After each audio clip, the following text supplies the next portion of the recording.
Hello and welcome to episode 86 of the DaebakCast.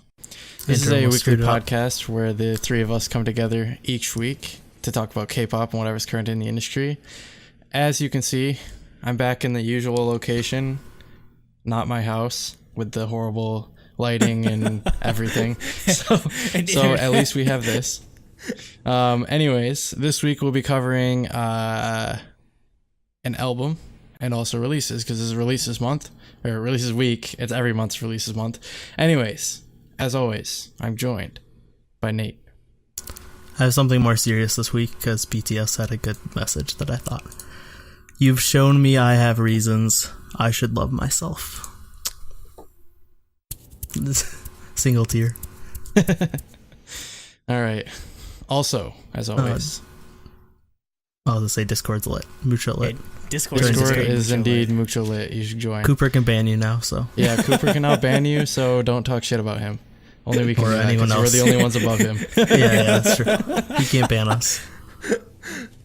Alright, anyways. I'm also joined by Andrew. He usually has three things. Number one, Produce 48 finale was... Oof. Oh boy.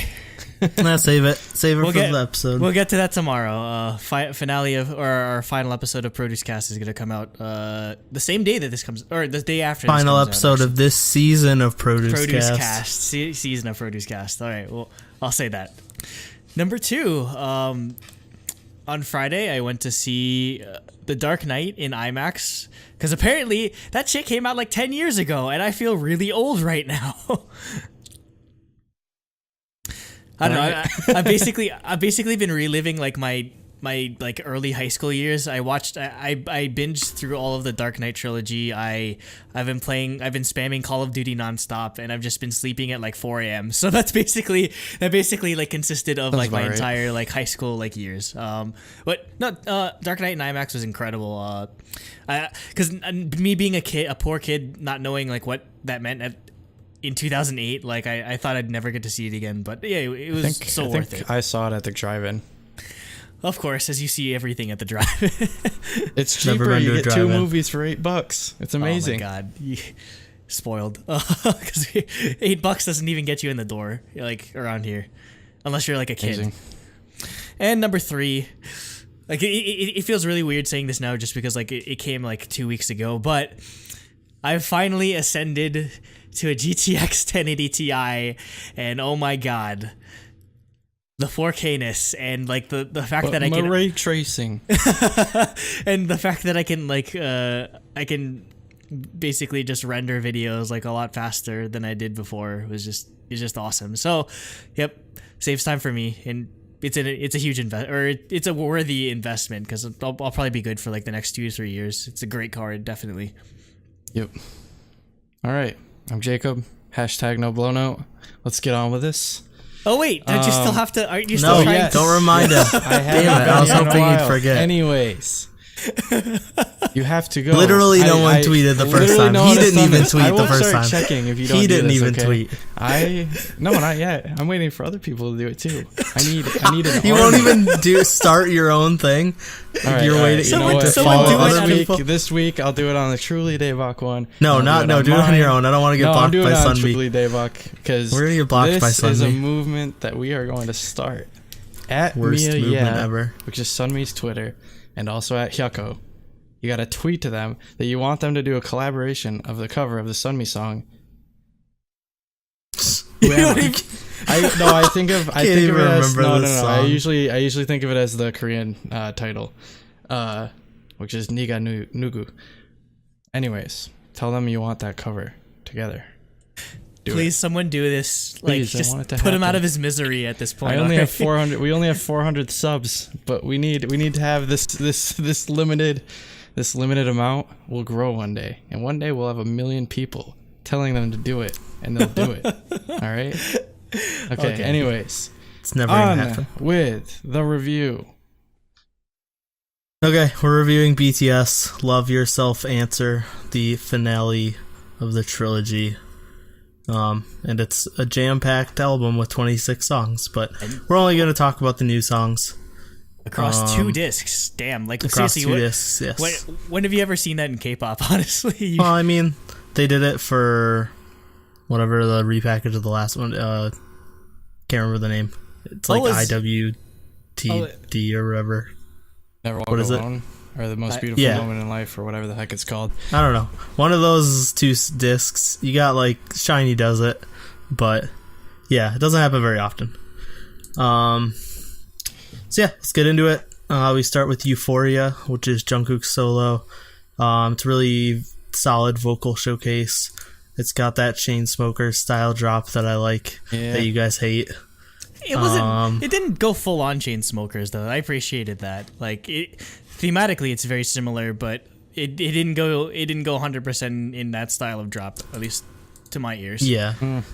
And then when it comes to the music videos, I don't even try to talk about them because who knows what's going on, and I have no idea. But yeah, I like the song a lot. It's funny, like throughout this whole album, like I got into BTS because of their hype stuff and like the ciphers and stuff, but like the vocal songs like really stood out to me for this album. Yeah, definitely. Yeah, again, I feel like I've just been... I mean, I sleep with this every night, but in no way did I actually think I was sleeping on Jungkook the entire time. Like, I was just super impressed with how great the vocals were. And again, like, BTS usually gets not, like... They usually get criticized for not having as strong of a vocal line in comparison to other groups like EXO or, I don't know, like a GOT7 or something like that. Can't believe you just said that out loud. Someone's gonna kill you. I mean, it's that I'm not saying that I think that personally. I thought they always had great vocals. It's just that's the common misconception. But again, I love how a lot of these solo songs definitely go to disprove that, because a lot of them are just incredible vocal showcases. It's funny because it's funny how they waited until the very end of like Answer to put this out, because this came out like in April, like before Tear even came out. So I don't know why I don't know what took them so long. Granted, it probably wouldn't have fit with Tear's like thematic concept, so to speak. So this is probably my favorite of the solos, honestly, and which is surprising because again, I just didn't. I guess Jungkook's vocals didn't necessarily fall on my radar, and ultimately, I feel like this is the song that is pushing me towards. I want either him to do an entire solo project, a la like J-Hope or like what Yoongi did with August D, or B, I want an entire album where each song is a solo. I mean, basically, this was pretty close to it. This is almost, yeah. Yeah, I just want an entire like thing where it's just like all solos, just because I feel like the solo tracks that they get to work on and they get to produce are just some of their best work on this entire album. So, Jacob. Okay. Usually you guys just like tell me when to go, so I was ready for it. Because I'm not looking at the webcams or whatever. Anyways, this song I thought it was good. I still kind of annoyed with the Chainsmoker drop, to be honest. Like I just feel like it's been done before. That being said, the verses I thought were really good. Jungkook's his vocals are always good in my opinion, at least. So yeah, I thought this was a well done song.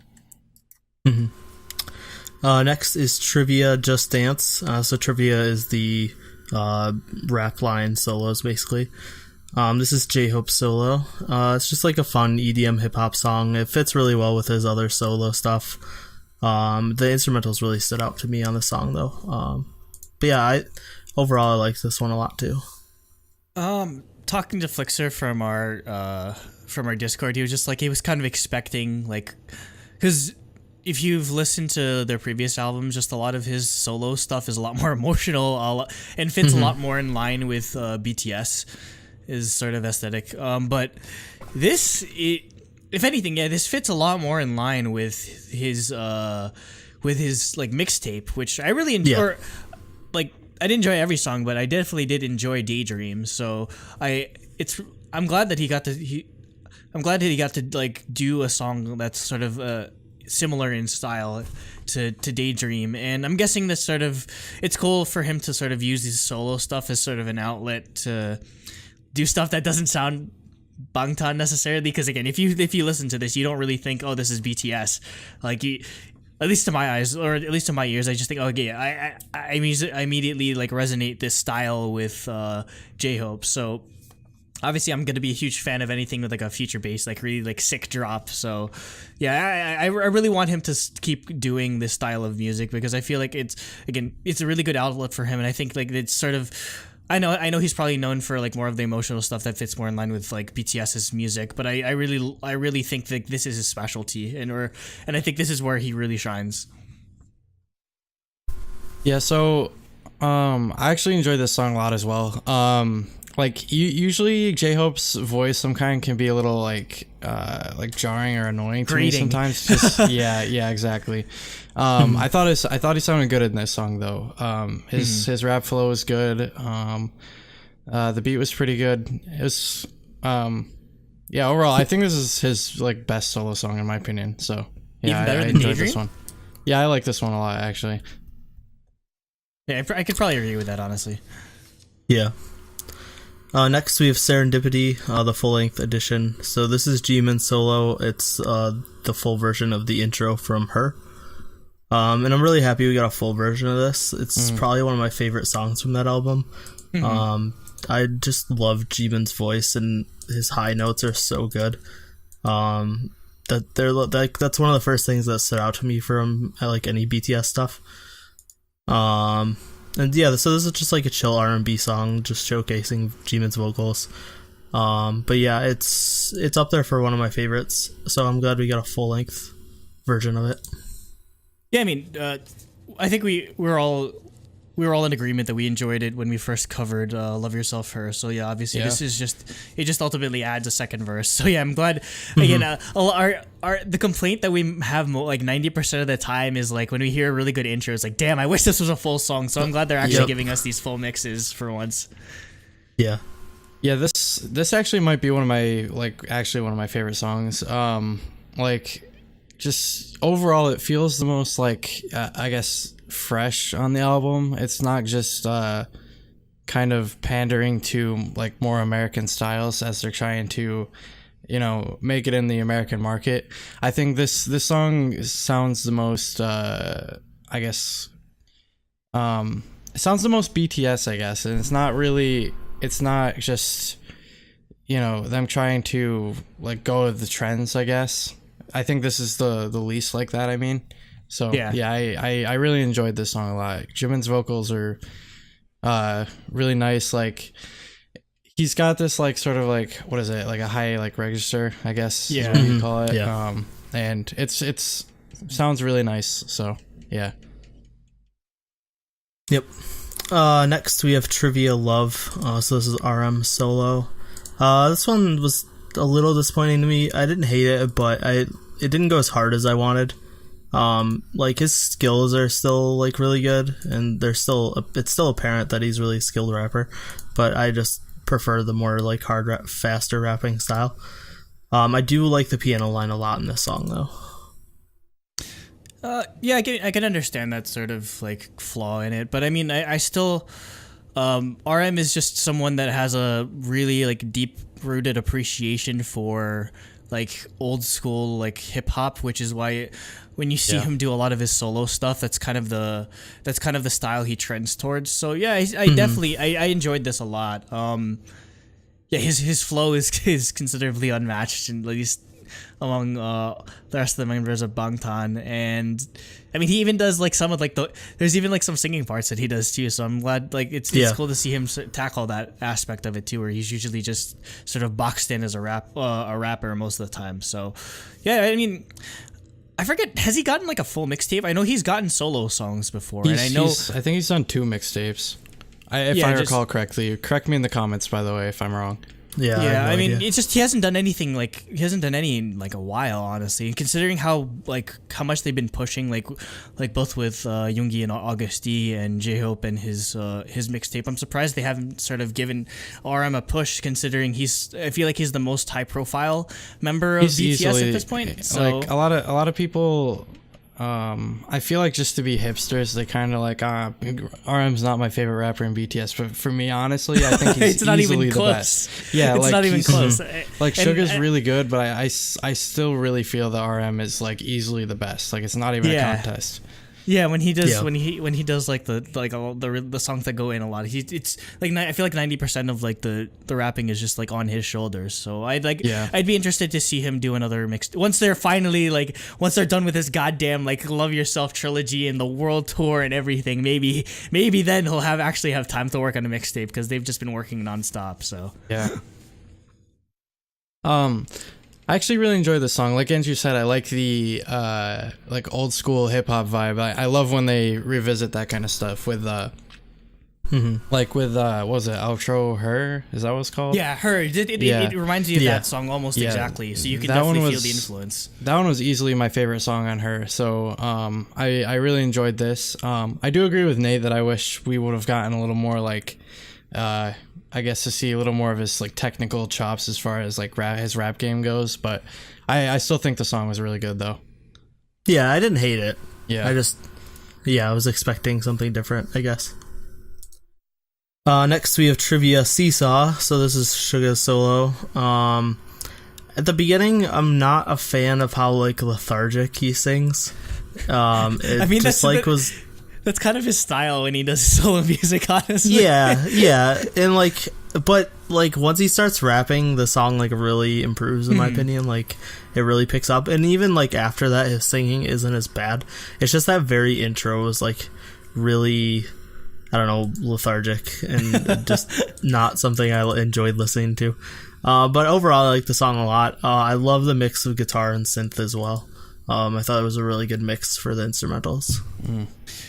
Yeah, so it definitely it takes a while to sort of pick up, but once it does, I really love the chorus. BTS sort of has this obsession, like they've done it like in a couple of albums already, where they sort of use this like almost it's kind of like how like when Daft Punk released like Get Lucky or whatever, just like this like sort of look back on disco, and like they has like a slow disco progression almost in the drums and like how the guitar riffs work. So it's interesting for them to sort of combine that with rapping and sort of like I guess a modern style of music. So the production on this is definitely like really interesting and sort of the highlight for me.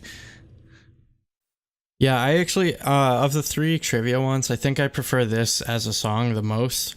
Like it just sounded the most like interesting. Like his rapping was good. I was glad to see him sing on the track. The chorus was like, it was interesting, and it wasn't just repeated like words and stuff like that. It was actually like a real musical chorus, which I definitely really enjoyed. And the production on it was really good as well. I assume he produced it since he's a producer nowadays anyway. That's the nice thing is that a lot, and the reason why I want them to do a lot more solo songs is that they all sort of get to stretch their creative like muscles, so to speak, and sort of self-produce. Because usually it's usually just like RM or like I don't know, just like one or two of them that ends up like sort of having an influence or just producing a lot of it. So it's nice to see them sort of like again all get a shot at producing. Definitely. Yep. Next is Epiphany. So this is Jin's solo. It's an acoustic ballad. I really like how soft the song is. Like even when it builds to the chorus, it never really gets that heavy. It stays like really soft, and I like that. And yeah, like I said, like their vocal line, like songs and like R&B and ballads are like really standing out to me recently. And this one did as well. The easy standout of this entire song is like after the chorus, there's like this one part where it has like almost like Queen like harmonies, like that vocals that go like, I'm just like, shit, you don't really like when you think BTS, you're not really thinking of this type of thing, at least for me. So I mean, a lot of these solos were just a huge surprise, honestly. There's really only two K-pop songs I think of with the Queen style harmonies. It's like his Letting Go, Day 6, the new version where they replaced the rap, and then Taeyeon's Something New at the beginning, and like those are the only ones I think of off the top of my head that actually use that sort of technique. I wish we'd see it more often because I love that kind of because not everyone can sort of like pull off that level or the harmonies that well. So Well, even you could even like layer your own voice and do something like that. Yeah, I mean that's what a lot of people do. So, I mean that's what Taeyeon did, obviously, because it was a solo song. So, yeah. That being said, this actual song, I really enjoyed this. Actually, I was pleased with what I guess Jin was able to come forward with. Like, even though it is a ballad, it doesn't sound like a generic ballad. It's like, it's got substance, and it's more I don't really know. It's more of a rock ballad as opposed to just it's another one of those goddamn like hundreds of thousands of Korean like piano ballads that we find a lot of the time on the list. So. Yeah, it feels more uplifting than anything. So I like that sort of sound it's got. Yep. Next is I'm Fine.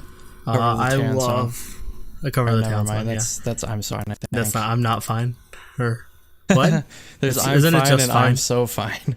Or no, there's Fine and then there's I'm So Fine. It's just Fine. Yeah, Fine and I'm So Fine. And, yeah. Or no, not I'm So Fine. It's Feel So Fine. God damn it. Feel So. So it's not a cover of anything. Fine. No, it isn't. It's a cover of both of them. It's a mashup. Oh, sure. But yeah, I love how driving this song is. It's like the beat's basically like drum and bass actually when it picks up, which is amazing because after Sleepwalking, I want more K-pop drum and bass. The rap lines like doing exactly what I want in this song. Like they're just doing that fast, hard-hitting rapping that goes really well with the drum and bass beat, and the vocals were really good too. Like I think all around this actually is one of my favorite BTS songs. Like period. Yeah. In general, wow. Oh, okay. Yeah. I mean, I loved this song. Yeah, I don't know if I could rank it on that level yet, but I'm glad that this is a song they chose to promote alongside I-DLE on music shows, and it definitely it's great. Well, choice. It's the only song on the album that's all of them except I-DLE. So and the answer Love Myself, I guess. Yeah. This song, honestly, this song should have been the music video instead of I-DLE. Definitely. This is so much better. Yeah. Actually, I could probably put this over I-DLE. That being, we'll get to like our thoughts on that afterwards. But yeah, just I guess it's just when you think BTS, you don't necessarily think drum and bass. Like, no, not at all. But they do it so well. Yeah, they managed to make it fit within their style, nonetheless. So. Anything else, Jacob? No, like. This is like of the brand new songs on this album. This one's my favorite, like easily. Yeah. The rap line was fantastic. Like it was kind of jarring in the beginning when it just switched to RM rapping, but I actually like that a lot. After listening to it a few times, the vocals were really awesome. Like this is the most like interesting of all the songs on the album, and yeah, definitely. Like, there's nothing that sounds like it on the album, or nothing that sounds like it that you've heard from BTS. To be completely honest, like this would have been the right choice to be the one they promote, in my opinion. Like this is so much better than I-DLE, which I guess we can go into now. Yeah. So next is I-DLE, which is the title track. And yeah, I'm with Jacob. Like I want hype BTS, but I don't want this type of hype BTS. Like they're just like not really that much going on, like interesting going on in my opinion. I do like the instrumentals. I like the African like influence instrumental stuff going on, but like the auto-tune, the lack of actual singing like throughout the entire song basically. Yeah, it's and almost then, like, it's like 90%. It's not even rapping. Yeah. Like 90% well, of it's like crowd vocals. Yeah. And then like the rapping style is not what I want either. It's just like I don't know. I feel bad because like we did this with Fake Love too, or we just really didn't like it that much, and it's grown on me a lot. I don't see this growing on me nearly as much as Fake Love grew on me. But it's just not what I want, and it's not like what makes BTS interesting in my opinion. I thought the MV was cool. There's a lot going on in it, but I'm okay with those types of music videos every once in a while. But yeah, overall the song was a pretty big disappointment. I mean, at first I was definitely disappointed, just because like the concept of it going in sounded really cool. So again, they literally described it as sort of having a deep like South African style music influence, and yeah, that comes that comes across clear as day. You're just hearing all these like African style drums, and like the sort of like, I guess, signature thing when you hear like some type of Caribbean or African music is it's like the whistle going on in the background. It's so hype or whatever. Like I don't listen to like too much of it, but like it's just really hype. I guess what sort of made me like sour on it at first was I'd say the verses just really like pale in comparison to just like the amount of energy that they bring in the chorus. Like again, like the chorus is just, I guess, very barren in terms of like lyrical content. But that being said, I mean, it's pretty reminiscent to like Not Today, where almost the same style of drop where it just focuses on the instrumental when they're like Not Today, or this is where they're just, where in this song they're just like a very similar sort of style. I feel like I would have enjoyed it more if the verses just were more interesting, but it's the rare situation, because I usually give it, unlike my personal thing, it's usually I either call a song a 1 or a 0.5. This is a rare situation where it's like a 0.75 because it's enjoyable, but like it's not perfect. And yeah, I guess it's just, yeah, I guess that's where the sort of the disappointment comes out of, is just like I enjoy it, but like I felt like there could have been more out of it. I mean, that being said, like I guess just off a first gut like impression, I probably like this more than I did Fake Love. Like the only thing that redeemed Fake Love is the version we'll hear afterward, or we'll cover afterwards. Oh, yeah. But yeah, I mean, I still wouldn't put this over DNA in terms of the singles for the Love Yourself trilogy. Mm-hmm. Yeah, so for me, I think this is literally the only song on the album I just straight up don't like. Like I don't know, it just, every time I listen to it, it feels too messy. The auto-tune I think is like, yeah, it's a bit too overkill. much. I don't need it. And I don't know, it just doesn't do it for me, I guess, overall. Like Fake Love grew on me. So far this still hasn't. So I don't know. I think Fake Love is definitely a better song, and DNA is the best out of the three easily. Oh yeah, easily. Yeah, I agree with you. I think they've gotten worse. Yeah, unintentionally, unfortunately, but yeah. So yeah, like I-DLE like is literally the only song on this album I dislike. So I guess that's kind of a good thing, but for the rest of the album, that is. But like for the title tracks, I don't want them to have to pander to an American audience. I want them to still, you know, like in Wings, I think they had a good concrete like sound they were building, and I feel like they kind of like threw that away with Fake Love and I-DLE. You know what I mean? Because DNA, I think, is definitely still built upon that, whereas these, I feel like they are trying to sound more American, where I think they should sound more Korean, I guess, is what I'm saying. Or more BTS. I don't really know if you can call this like sounding more American, because I can't really think of any American style songs that sort of pull from this South African style of influence. I think it's mostly due to the auto tune and sort of the I could feel that clubbish nature, I guess. Yeah, but I mean, if anything, again, obviously, like I do. The one thing I appreciate in like a lot of artists like BTS is their ability to sort of like turn on a dime and not necessarily be too bogged down in one style, or just be too married to one sort of thing and just beat it to death, basically. Like, which is kind of like which is the biggest problem we deal with in K-pop. So I mean, I think it's definitely why I appreciate the fact that they do trilogies, and it's kind of like you sort of see an evolution. But everything's sort of different in each of the trilogies. Yeah, so I think out of Most Beautiful Moment in Life, or whatever the hell it's called, and You Never Walk Alone / Wings, and this, like I think this one's probably the worst for me out of all the trilogies. But But yeah, I don't know. I think it's just I-DLE, I guess. It didn't click with me, but it's not the end of the world. It's one song, so yeah, it's one song, and I do appreciate them willing to take the risk in bringing this sort of sound into an American market, where again I feel like they could have settled, but this song did not settle whatsoever, other than just having too much fucking auto-tune, because it's honestly, you don't need to auto-tune their voices. Honestly, that might fix it for me, to be honest with you.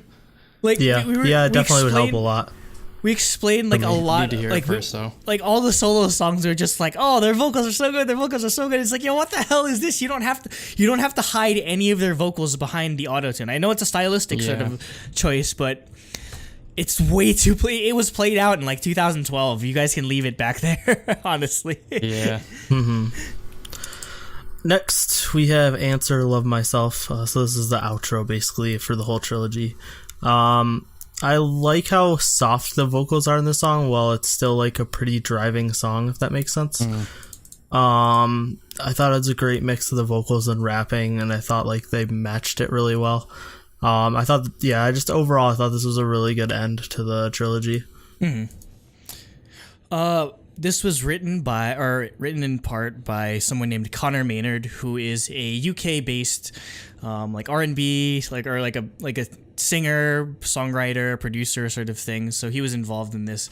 I actually haven't heard of him before this situation, but apparently he's had a couple number ones in the UK charts. So that's a pretty big deal for them to be getting. That's someone with that level of input on their music. And I don't know if maybe it's his influence, but this kind of reminds me almost of just like the style of this song almost reminds me of like older like American style like boy group, like when I don't know, just like when they make ballad tracks like this. It's a very interesting style to take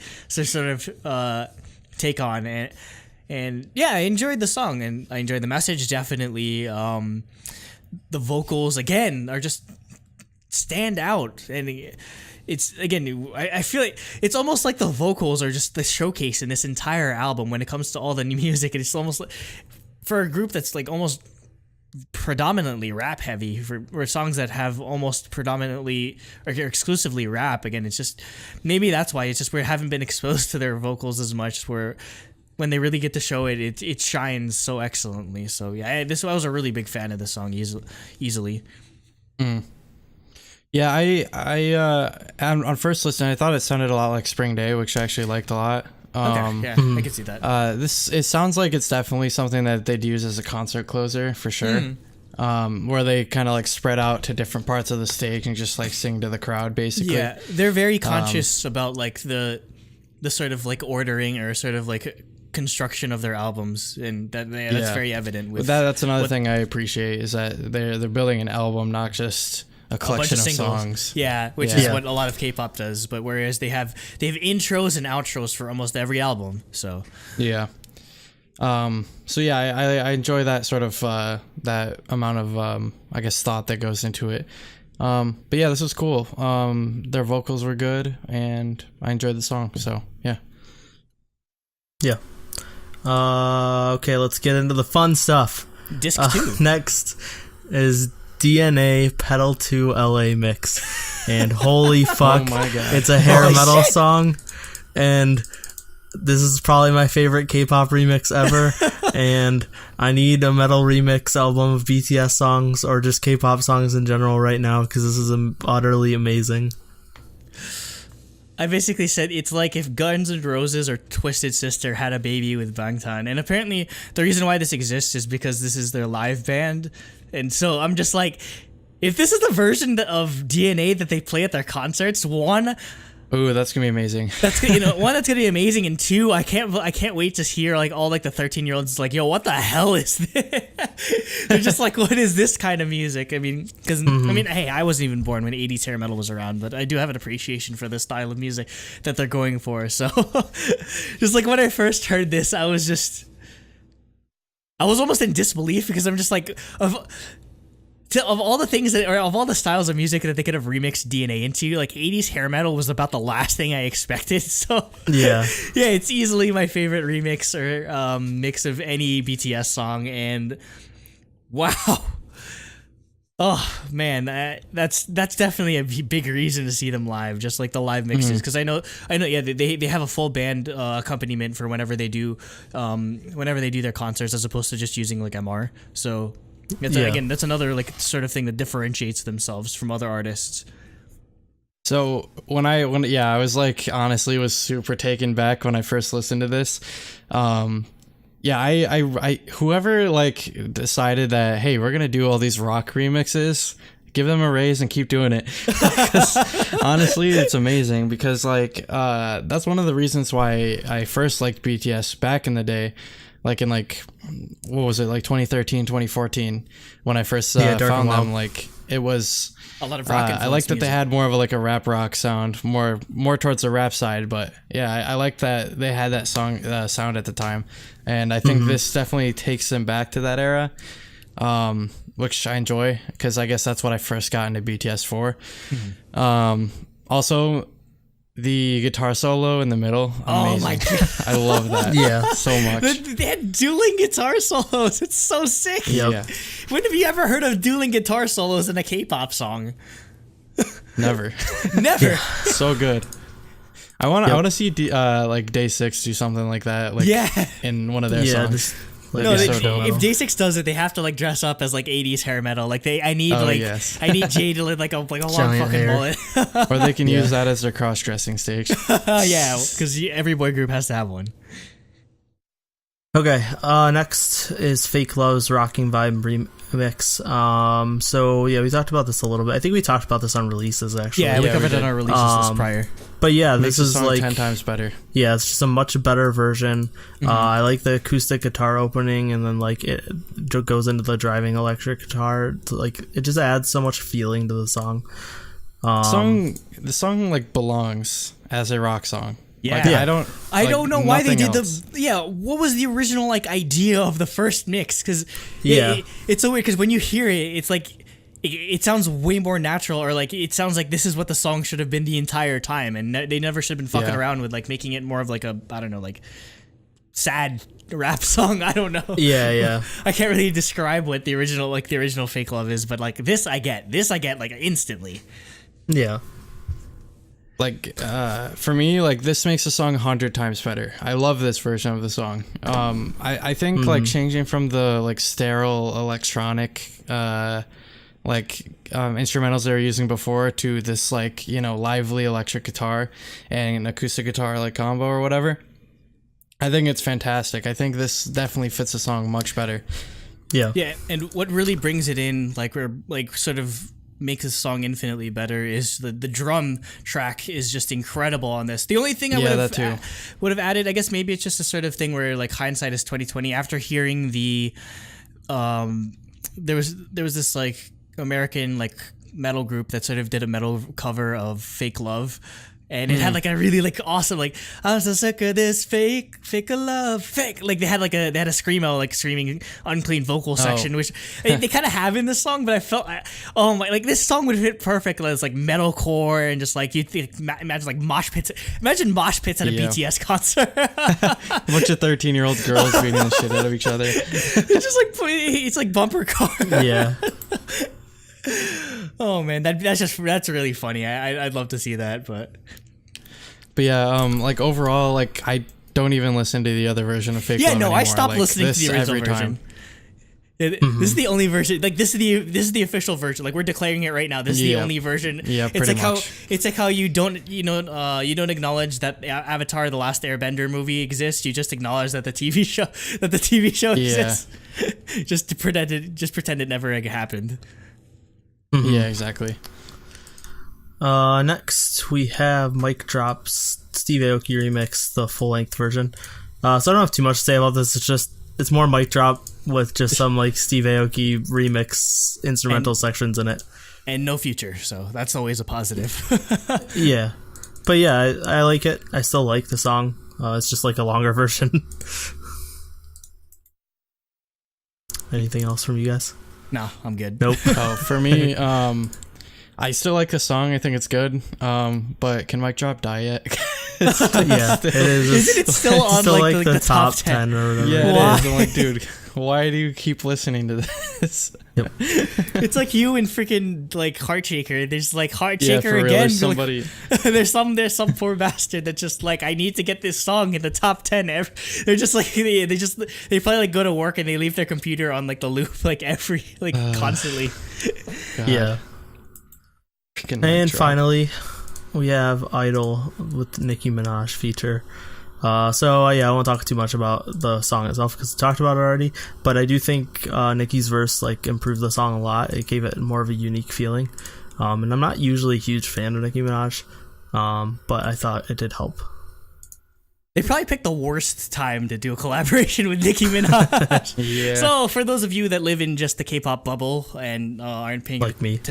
attention too much to Western music, Nicki Minaj, she released her most recent full-length album, Queen, and apparently, not even apparently, so according to Billboard, it debuted at number 2 just behind Travis Scott, his album Astroworld, and Nicki just went on this like long unnecessary Twitter rant about like how Travis Scott's cheating, and the only reason why people bought his album, or the only reason why people got his album is because his girlfriend got one of the friggin' Kylie Jenner or whatever it was, the one promoting it and everything, and how like, oh, he's giving away albums with his merch, so it doesn't count, all this stuff. And then people started calling her out because she did a song in collaboration with 6ix9ine, aka like the dumbest like person on the face of the planet, both like visually and just like what he does. And the funny thing is that like after she had released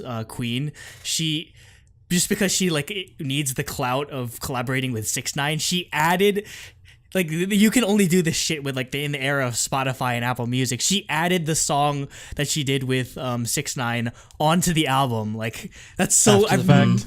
Yeah, like after the fact. I mean, I've heard of, the only thing I've heard of is like Kanye fixed The Life of Pablo when he put it out, between the title version and when he put it on other streaming services. But that's the only time I've ever heard, or other than that, I mean, I've never heard of anyone actually adding a song to their album. And I mean, how would that work with like, because she released physical albums and everything, but it's really weird. And apparently, and she was supposed to have a US tour with I forget who, but it wasn't selling, like 90, like some like over 75% of the seats were unsold, and it was like weeks away, so they had to cancel the tour. Oof. And yeah, she's not doing very well right now.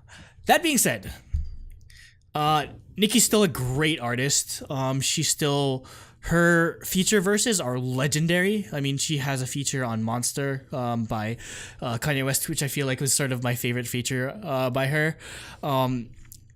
And also, if you're not too familiar with her music, she has different characters or personas that she uses in her music. So, like, there's like Roman, and like I don't know, just like she has like a Barbie persona or whatever. Like she's weird. She's like, if there's one thing you need to sort of like infer from Nicki Minaj, is that there's something, there's a screw loose inside her head. But so for this song, she uses her Chun-Li persona, which she most recently used on Queen for the song Chun-Li. So I'm just like, man, that's kind of awkward. You're pretending to be a Chinese like Street Fighter character in a song with Koreans. I'm just like, okay. I mean, other than that, I mean, I really enjoyed her verse. Like what really attracted me to her music at first was her lyricism, and that's in full display here. Like there's a line where she's like she sort of makes references to John Mayer and Your Body is a Wonderland, and I'm just like, of all the things to reference, it's so cool, it's so random. But again, just despite her like going off like the deep end, like I don't think that sort of that doesn't diminish like how good she is on this song. And if anything, I feel like she improves I-DLE. And I mean, I say that as someone that like still like the song, like with BTS as on their own, but she definitely, it's a good feature, and she definitely improves the song, which is what you want with an artist feature like this. Yeah. Mm-hmm. So for me, I'm still not with the song, but I think it does improve it a lot, because I think the rap section was, I think it was in a good spot. I think, again, like, I guess as we were saying, like, really just cut back on the auto-tune. I think it would fix it a lot for me. Yeah. Like, I guess maybe that would make it sound a little too much like Not Today, but I wouldn't mind that, to be honest. So, yeah. Yep. Okay, so that's the end of the album. Now we'll do our rankings. So we're ranking it based on just the songs we talked about today. Yeah, just the new songs. But I think this would probably be my overall ranking anyway. So for me, overall, I gave it a 6 for music. I actually really liked everything on this album except for I-DLE, and it wasn't bad enough for me to not get a point, especially considering how much I love the remixes, and I'm fine. So yeah, I did 6. I did 2 for style. I did think the music video was interesting. It wasn't like, it didn't blow me away. And then I do like their weird stuff that they do with all the trailers and stuff. Even if I don't understand any of it, they are stylistically cool. And then I gave him bias point. So I gave it a 9 out of 10. I do think this is a good culmination of the whole trilogy. It's probably my favorite out of the 3 overall for music. I mean, it helps that it contains most of the stuff from the other 2 albums. Yeah. But all the stuff they added was really, really good in my opinion. Yeah. So yeah, 9 out of 10 for me. Yeah, I gave it the same score. Again, just I feel like I liked pretty much every song on this, which is a rarity even when it comes to BTS that I'm usually like pretty strict on.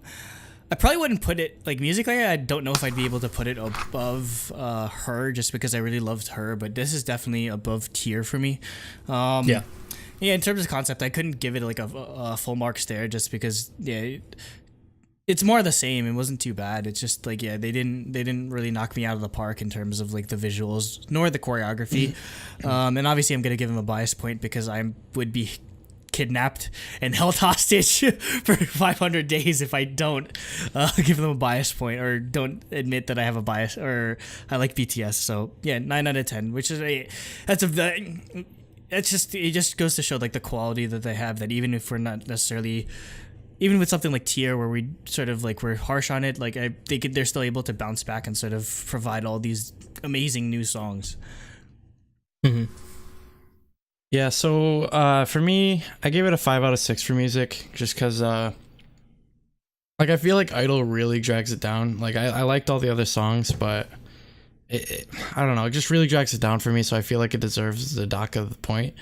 For concept, I gave 2 out of 3. Like everything was fine. It was nothing like amazing, but it was good. It got the job done. So, and then 1 out of 1 for bias points, so I gave it an 8 out of 10. Yep, so 9 overall. And it gets shiny. So yeah, 2 out of 3 of the albums get shinies. I believe we gave her a shiny. We didn't give Tier a shiny. We gave Dish a shiny. Okay, now to topic 2, which is part 1 of our releases for August.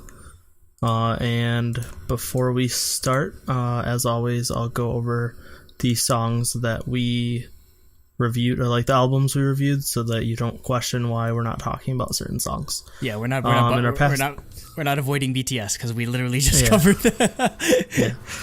So yeah, for our past reviews, we reviewed Berry Good's Free Travel, BTS's Love Yourself Answer, Daya's Summer Aid, Casper's Time Is Up, Luna's Plus Plus, Produce 48's 30 Girls 6 Concepts, which we talked about on Produce Cast, Red Velvet's Summer Magic, and Stray Kids' I Am Who.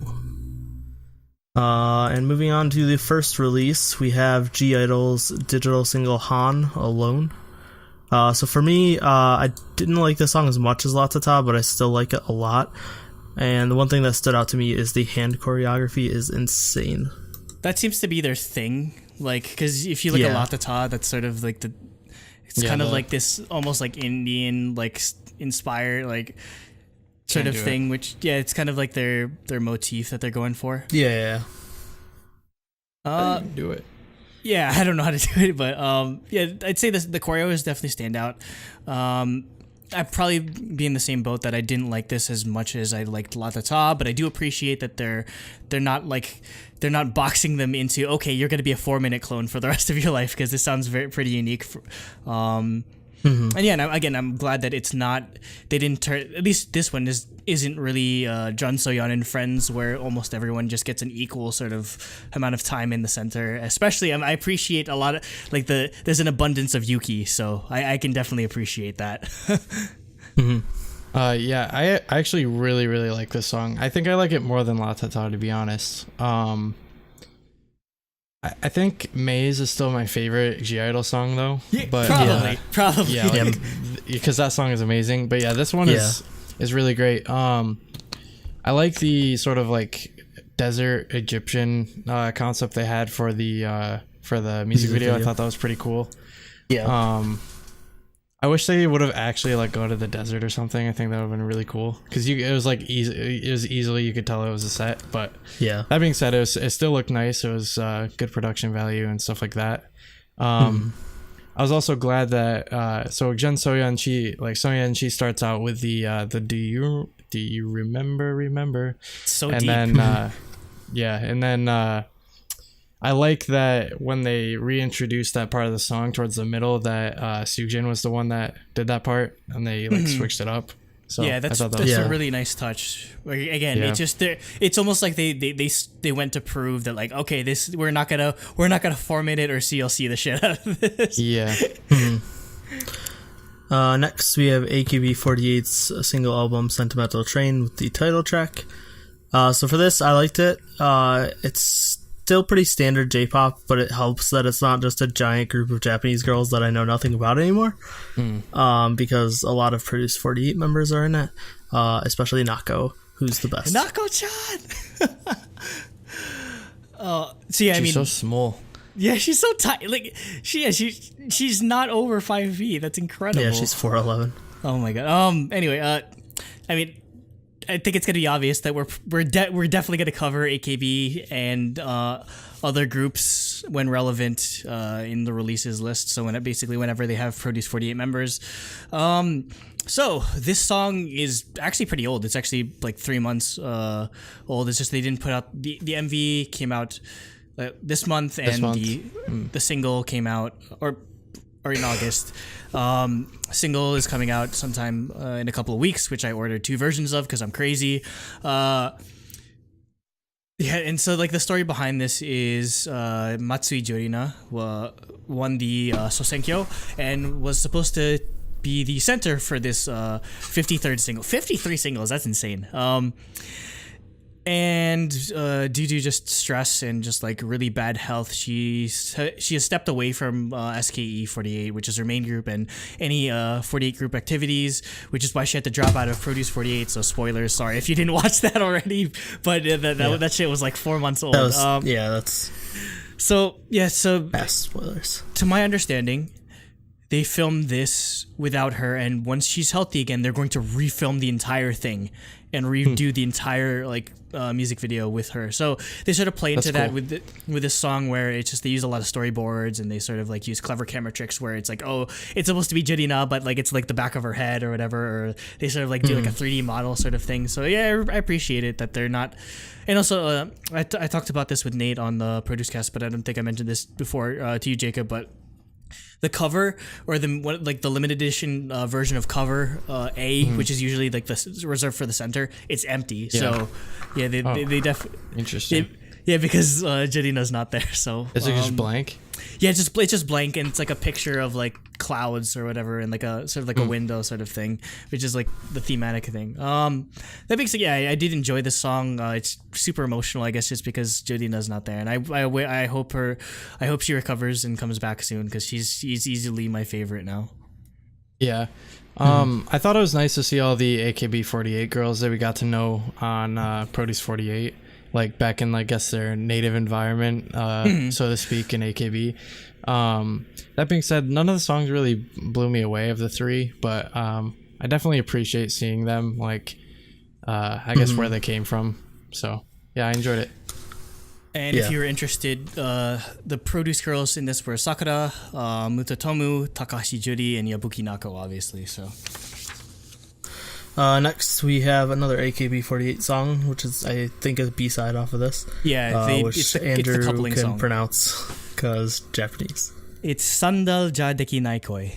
So it translates to something like, I don't like sandals, or I can't deal with sandals, or like, I don't know if they're talking about dancing, or they just don't like sandals. Oh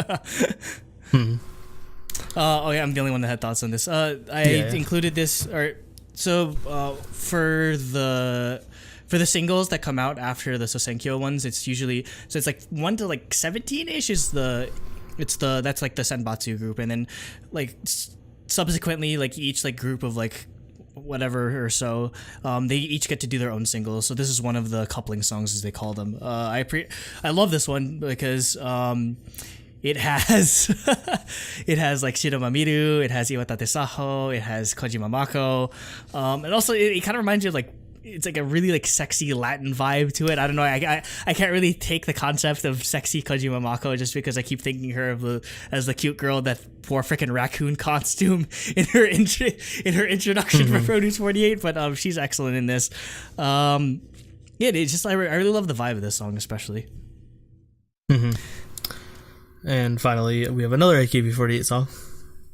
It's Hitonatsu no Dekikoto. I don't know the entire exact translation to this, but I picked this one because Gotomoe finally gets her time in the sun, and she's the center of this song. And the only other Produce girls were Motomura Aoi and Hasekawa Arana.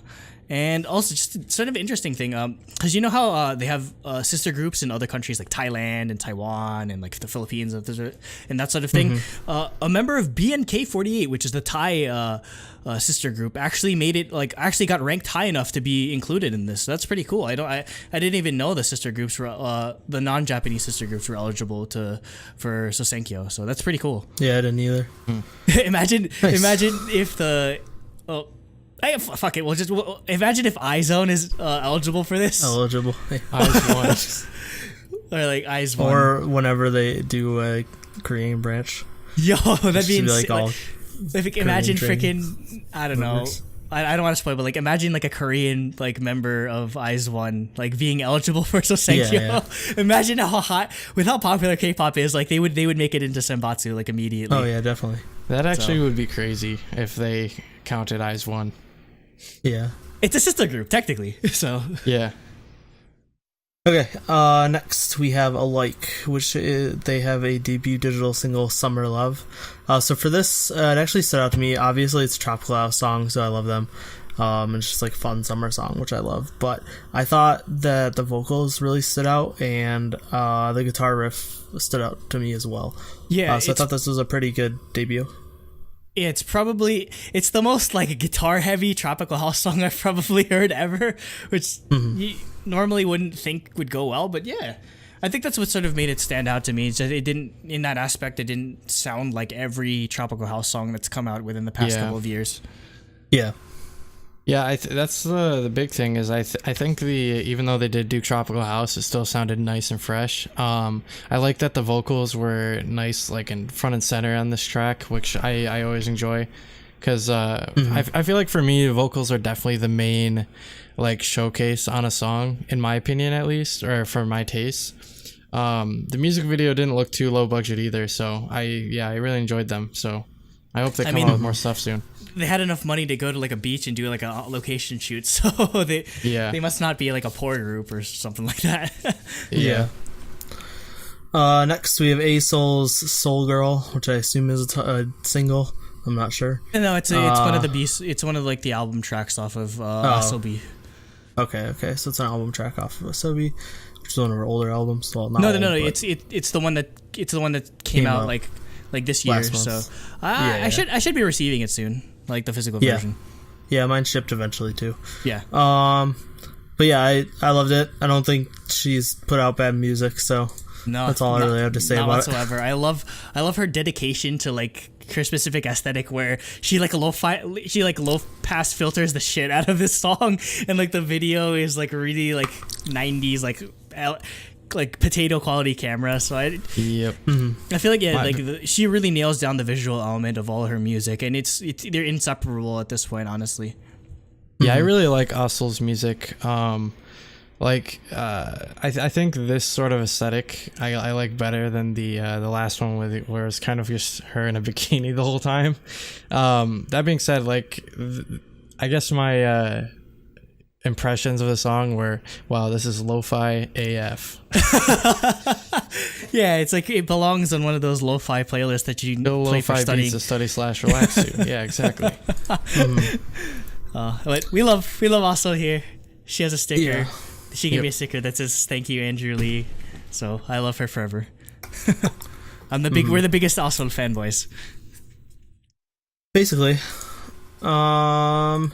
Next we have Aster's digital single Champagne, featuring Rain and produced by Ravi. It's a cover of the song by of TVXQ. Yes. But yeah, it's EDM. Ravi produced it. Rain singing. Like, what could go wrong? It's just really good. Yeah, I mean, I have my contention with like Ravi's like rapping voice and singing voice a lot of the time, but his production is always top notch, and you definitely feel the influence of his production on this, and that's really cool. I never imagined like Rain and Ravi would ever work together like in this, or Rain would put out like. I don't know, because just like Rain's like a stuck in time for me, where I always just imagine him with his like his early 2010s like era music, whereas him doing like a modern style song to this is just so unique. So it was a very interesting collaboration between them. I just can't not think of him as the ninja assassin. Yeah, basically, just like he's forever like stuck in that time for me. Yeah, watch that movie; it's ridiculous. Oh, we need to do a review of Ninja Assassin. We should review Ninja Assassin. I haven't seen it in so long. No, we have to bring Kevin back for that though, definitely. No, spoil. I remember the twist though, so but whatever. Next we have Babylon and Woods Eden Stardust Project single Drive.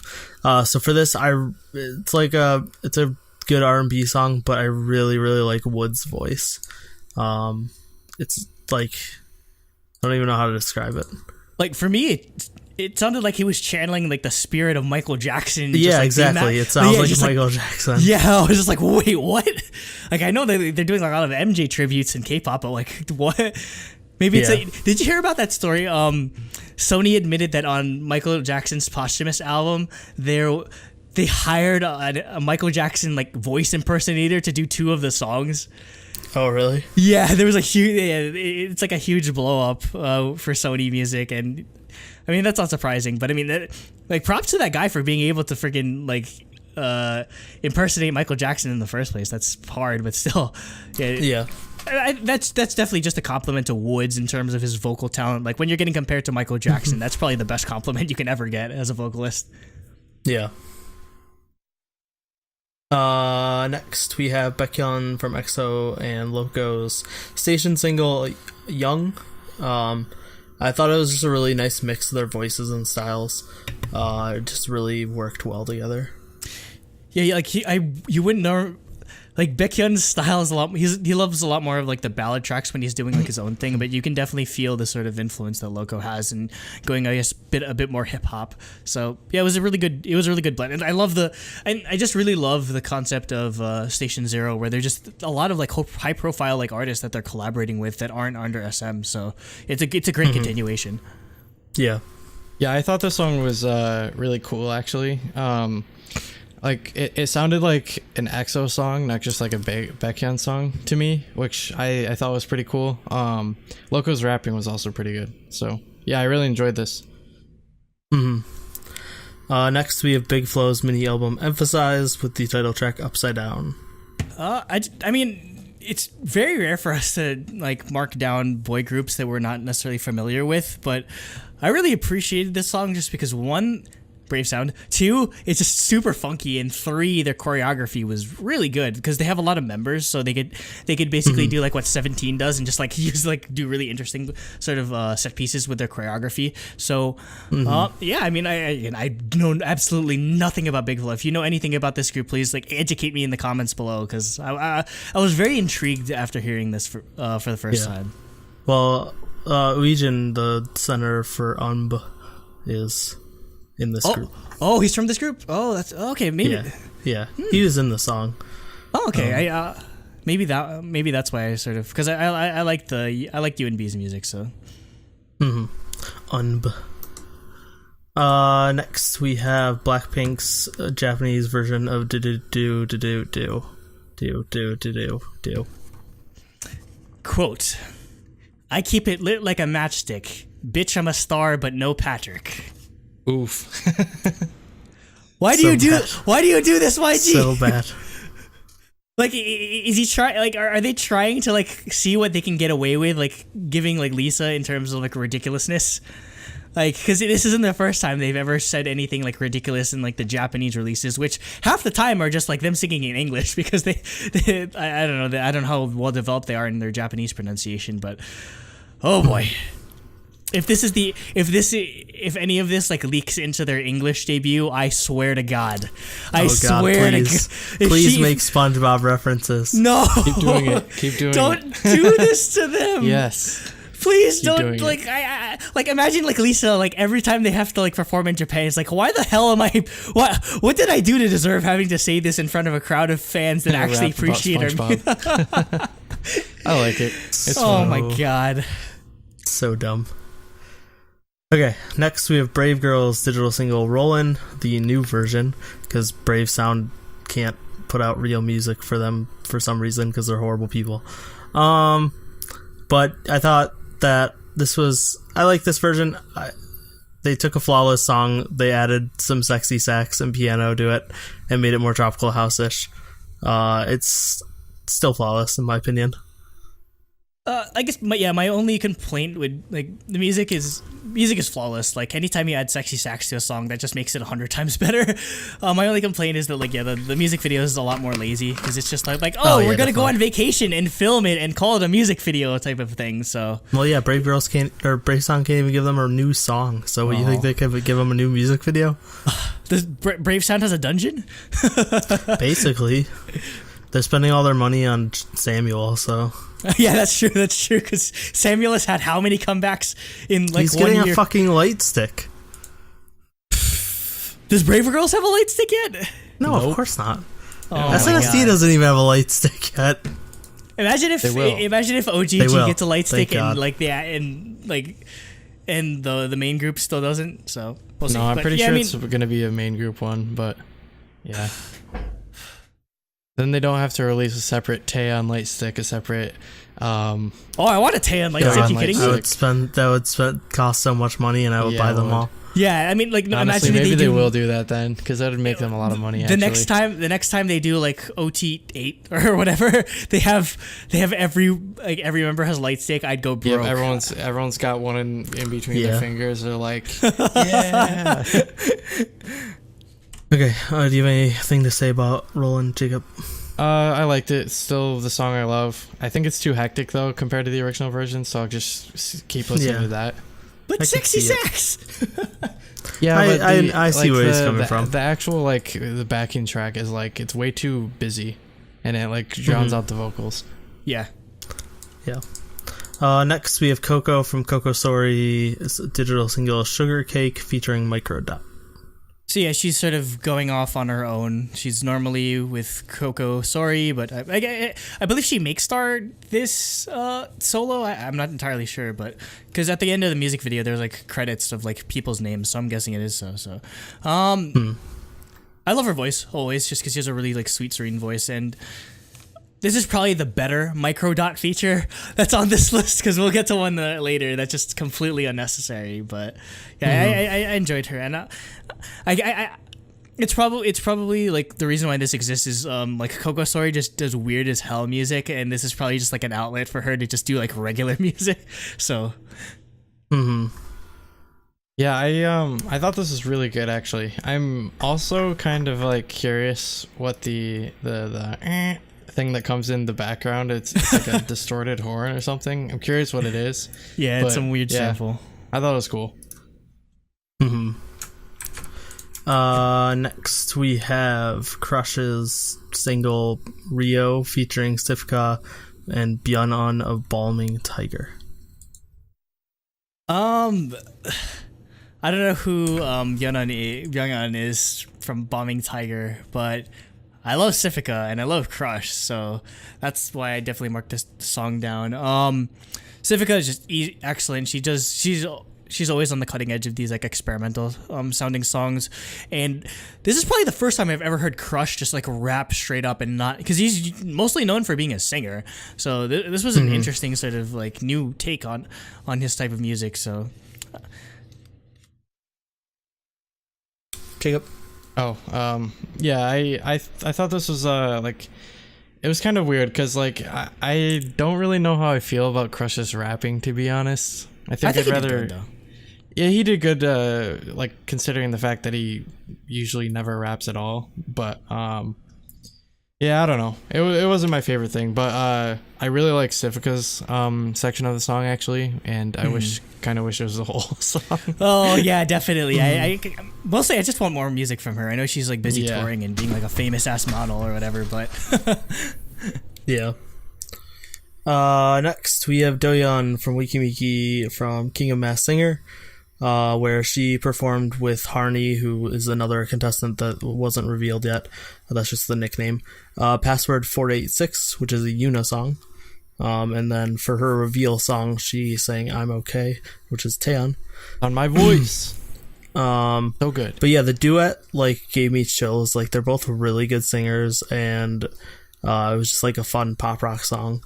Yeah. And then Doyeon just like it just made me proud that she is like proving she has the vocal ability to just like kill a Taeyeon song. Yeah, because I feel like she's mostly known. Oh, she's the pretty one of like I-DLE. Yeah, she's the tall visual center. Yeah, but she can sing really well. Any guesses on who Harney is? No, I didn't even try to like bother. I was scared about Doyeon, to be honest. Oh. But yeah, I thought the song was particularly I'm Okay. I was really impressed with her performance there, because like I feel like singing a Taeyeon song in Korea is almost like singing, I don't know, like an Adele song here. Like it's kind of like you sing a Taeyeon song if you want to show off. And I think she definitely killed it there. Like and no less being a song from My Voice, which is, you know, arguably one of my favorite album of all time. Like it's like always an unending battle between Shoebox and My Voice for me. So yeah. Next we have EXID's Japanese version of Up and Down, which Andrew wanted to talk about. We see the return of Solji. She's been away because of like health issues, so I'm glad that it seems like she's like back in the fold completely. Like the next Korean album, she's gonna be there too. So yeah, we definitely missed her. We definitely missed her. Wait, really? She was your bias the whole time? Yes. Okay. Well, I mean, mine went from yeah, I don't. It's either Solji or Hani every time. I don't know. Mine was like Hani at first, but now it's LE. But now it's, I don't know. I gave up. But it translates very well.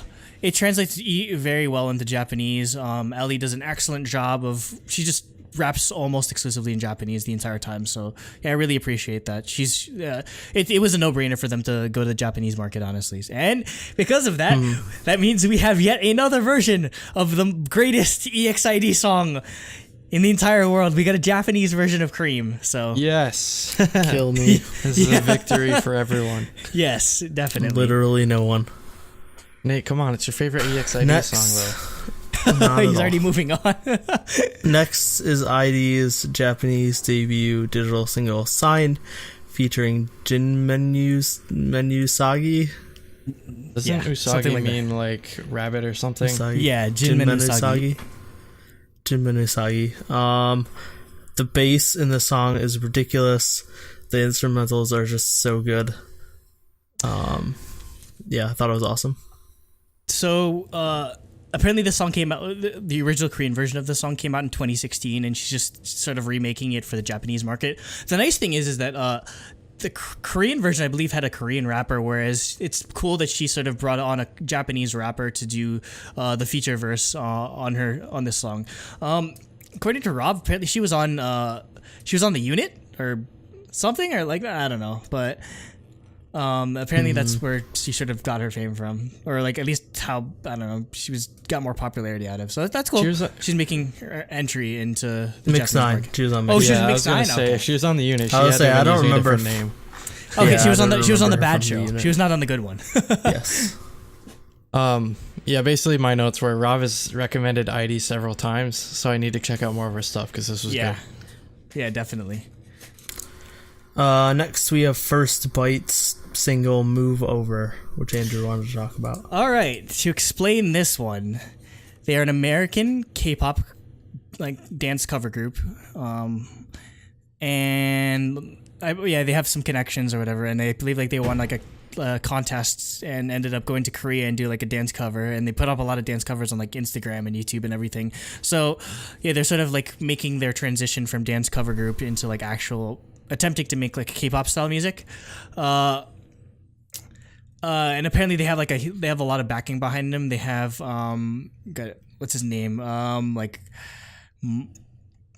Trophy Cat, the guy that works with like Edward Avila on a lot of his songs too, and like Edward Avila directed it, so they have a lot of backing behind them.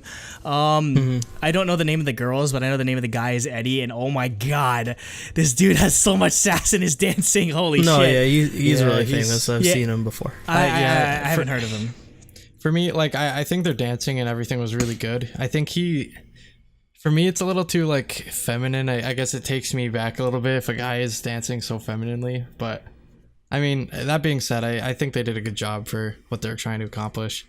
Apparently, like he auditioned for like Big Hit or something like that. So I mean, I don't know. There's probably no way in hell they can probably debut in Korea because like Korea wouldn't. The thought of like a guy doing like sexy concept style music like this is just too absurd for them. Because I mean, even Joe Kwan can't get away with this stuff to some degree. Yeah. But I do appreciate his skills. The only thing I'd probably say, just as a piece of advice, is he probably needs to, if he wants to sort of become an idol or be part of like some type of dance heavy pop group, you really have to work on the singing aspect of it because his rapping was just kind of like him talking. So the other girls, the girls definitely had their chops, but he definitely needs to work on sort of having a more melodic tone to his voice and not just thinking of it as just like, oh, you're speaking to someone like that. So I'll be interested to see where they go from here if they do more original music. Next, we have Glenn Check's digital single Velvet Goldmine. And I'm really into this. In Andrew's notes, I'm stealing them. The beats like early Linkin Park instrumentals, and I 100% agree with that. I think it's amazing, and I'm definitely looking into more of their stuff. We've covered technically we've covered Glenn Check before. Glenn Check is Junwon Kim's his like main, because Junwon Kim does production on his own. He worked on a song with Crystal before, and this is his main group. Is that weird music video with art stuff? Yeah, that one. So this is his main group that he does the vocals for. So this is actually the first time I think hearing. I forget if we covered Glenn Check on the releases list before, but yeah, I enjoyed it again. It just has that. It kind of reminds me of, specifically with Linkin Park. It kind of reminds me of like their remix albums, like Reanimated or whatever, where they sort of just like add a lot more of a hip hop element to it. I know they're super underground. They're only really like the people that love like Korean indie or experimental music are into them. But yeah, I need to do more research on them because I love this song. Mm-hmm. Yeah, I agree. I actually since I listened to this yesterday, like I've been listening to it like all day today, along with a couple other songs on the list. Yeah, I thought this was amazing, so I'm definitely going to check out the rest of their songs. I think when I looked on iTunes, they only had like 1 or 2 albums, so yeah, it shouldn't be too hard to check out the rest of their stuff. Because I assume if they're on Apple Music, then they must be on Spotify, or at least you'd think. Hopefully. You never know. Next, we have Hara from Kara, Japanese debut single, Wild.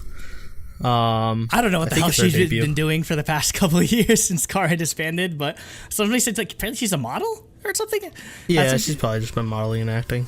Okay, I haven't really heard her acting much recently though. Yeah. Man, this is probably the first time I've heard her name like spoken in years. So it was interesting. It's interesting to see that she's coming back. She's making music again. But making it a Japanese song? I know Kara's popular in Japan, but like you'd think that she'd sort of make her comeback or make more music, her return to music in the Korean market. Other than that, like the actual song kind of reminds me of Yezi's solo song, the whatever, I forget, like the one that's like really Egyptian. Yeah. So similar sort of vibe to that, and visually as well. So it was a really interesting song. She's done variety shows in last year and this year, and a web film last year. Okay, so just she hasn't been just a little bit like hosting and acting and stuff, not really music. Yeah. All right, so this is part 2 of releases, and I'll be going through the list. The first is Gracie, her song "Hustle," featuring Moon. Monik? I don't know. I don't know how to pronounce it. She was a former member of HUB, the group that had Rui, like the one that just got super popular because she's hot and does like a lot of like CFs. With this song, she left the group and is trying to do, I guess, more hip hop style music. So yeah, I enjoyed this. I enjoyed this a lot. It definitely gives me sort of like, I don't know, just like fancy childish vibes, just her rapping style. So yeah, or almost like Casper in a way. Next we have Hitchhiker with the song Time featuring Sunny, Hyolyn, and Taeyong. This is a song for a like music festival or something like that. I don't know, just Korean music festival. I mean, I know you guys like it, or I know you like it a lot, Nate, but yeah, I don't know. This sounded super lazy to me in comparison to what Hitchhiker's done before. Just, I don't know, it was too weird. I liked it just because. Oh no, yeah, go ahead. Well, what I was gonna say is, I'm breaking my rule. I said was once it got to the chorus, I was like, yep, definitely a Hitchhiker song. Yeah. No, yeah, I thought it was weird. I liked it just because how weird it was. It's like a kid's cartoon theme song, and then it goes into hip hop, and then it goes into EDM, and then it goes back, and it's just really weird. I mean, you can definitely tell. I don't think it's something I would listen to all the time. I just thought it was weird and cool. I would never listen to this, but it's definitely something that you're not going to give your best music to some music festival or whatever, so it's understandable. Next, we have Hyolyn with the song Bae. I'd say this is definitely more in line with the music that she did with Sistar, as opposed to like the songs that she's been doing as a solo artist so far. Yeah, it's funny because this is probably like the least like sexually charged of her music, which is funny considering like it's still kind of sexy concept, which is, I guess that's just Hyolyn. But yeah, I enjoyed it definitely, just because I didn't even know if she was ever going to go back to that sound of music, like that sound again. I thought she was just like going to entrench herself in like more like American style music. So it was a nice surprise. Mm-hmm. Yeah, I actually like this song a lot. I think I still prefer CC though, but yeah, I definitely like that she's going back to, I guess, her roots in Sistar. Mm-hmm. Yeah, it's my favorite song of her solos. This also has the best music video of the three for me. It's not definitely like super like sexual and doesn't make me uncomfortable. Yeah, it does. It's not sexual to the point of being offensive. Yeah. But yeah, I like that she's going back to that Sistar style. That's my favorite. Like, so that's definitely my favorite out of the stuff she's put out recently. Next, we have Jade Key with the song Mesmerizer featuring EB. I have no idea what any of this means, but all I know is it's like this really like cool trance style song with Korean vocals. So that's something we never really see. And there's even like a rap break or whatever, and you never hear on like traditional like trance music. So it's an interesting blend of just, I guess, Korean like music and just EDM. Yeah, I thought this was a fun song. In particular, I like the beat, so that's basically what I wrote. Next, we have James, formerly of Royal Pirates, with the song "Let's Get Away" featuring my bae, my former Soshi bias before she left, Sooyoung. She's still part of Soshi. Kind of, but I guess if she's still your bias. Yes, she is. She is still part of SNSD. The group is still there. We'll get to that. That's why it's a subunit. Okay. Yeah. So I'm just glad that James is getting to make music again. So if you don't remember, he left Royal Pirates because he had a really bad accident and he almost lost his like arm or something like that because he had just something like went really bad. But yeah, he's doing solo music now. I love that how he's able to incorporate Sooyoung into the song, and they have just really good like harmonization and vocals together. Like reminds me of like almost like how like rock bands or like punk bands sort of when they do like emo like ballad type songs. It's almost that style in a way. So I really enjoyed this. So I spammed the hell out of this song over the past couple of weeks. So I'm just happy that Sooyoung's making music and she hasn't resigned to just being an actress for the rest of her career. Yeah, I actually really enjoyed this song. Like even like without Soo Young, I thought that was a really good like acoustic ballad sort of song. And I was really glad to see like Soo Young singing in English, which I thought was really cool. Yeah, her English was perfect. I really enjoyed this though. But yeah, back in the day, like Soo Young was probably like the third best at English, obviously, besides like Jessica and Tiffany. Now I'd say that Sohyun's probably better now, but yeah, her and Sohyun were always like probably the best at English in the group. Yeah, pretty much what you guys said. I thought it was a great acoustic duet ballad, and Soo Young singing in English stood out to me, and it was really good. Next, we have Jamie Soul with the song Oshina featuring Soulflower. Again, these words I don't understand. All I know is that this song is straight up a jazz song with Korean vocals. I think what really drew me to this in particular was the music video. It's kind of reminiscent of like Andy Warhol's style of art, except it's in motion. And I mean, like Andy Warhol is kind of synonymous for doing a lot of like cover art or album art for jazz albums. So yeah, thematically and visually, it's just a really interesting song. Next, we have Jo Hyuna from Urban Zakapa with the song Confession. It's probably the waviest music video, just because there's like all this like windows, like air stuff going on in the background, and like really like funny stuff. Also, I like that. I liked her voice in Urban Zakapa, but I love that she sort of makes a conscious decision to make it different than what Urban Zakapa usually does in their music. So yeah, it's a really cool stylistic change. Yeah, I loved her voice so much in the song, and there's a couple instrumental solos, and I thought they were really good too. Next, we have the guy that loves saying his name a lot but doesn't say it in this song. We have Juhan from Monsta X with his like the song from his mixtape called Red Carpet. Yeah, I'd say that's kind of disappointing that he doesn't say his own name. That being said, his rapping is always top notch, but I don't know, just his singing kind of didn't do it for me in this. I felt like it could have been better.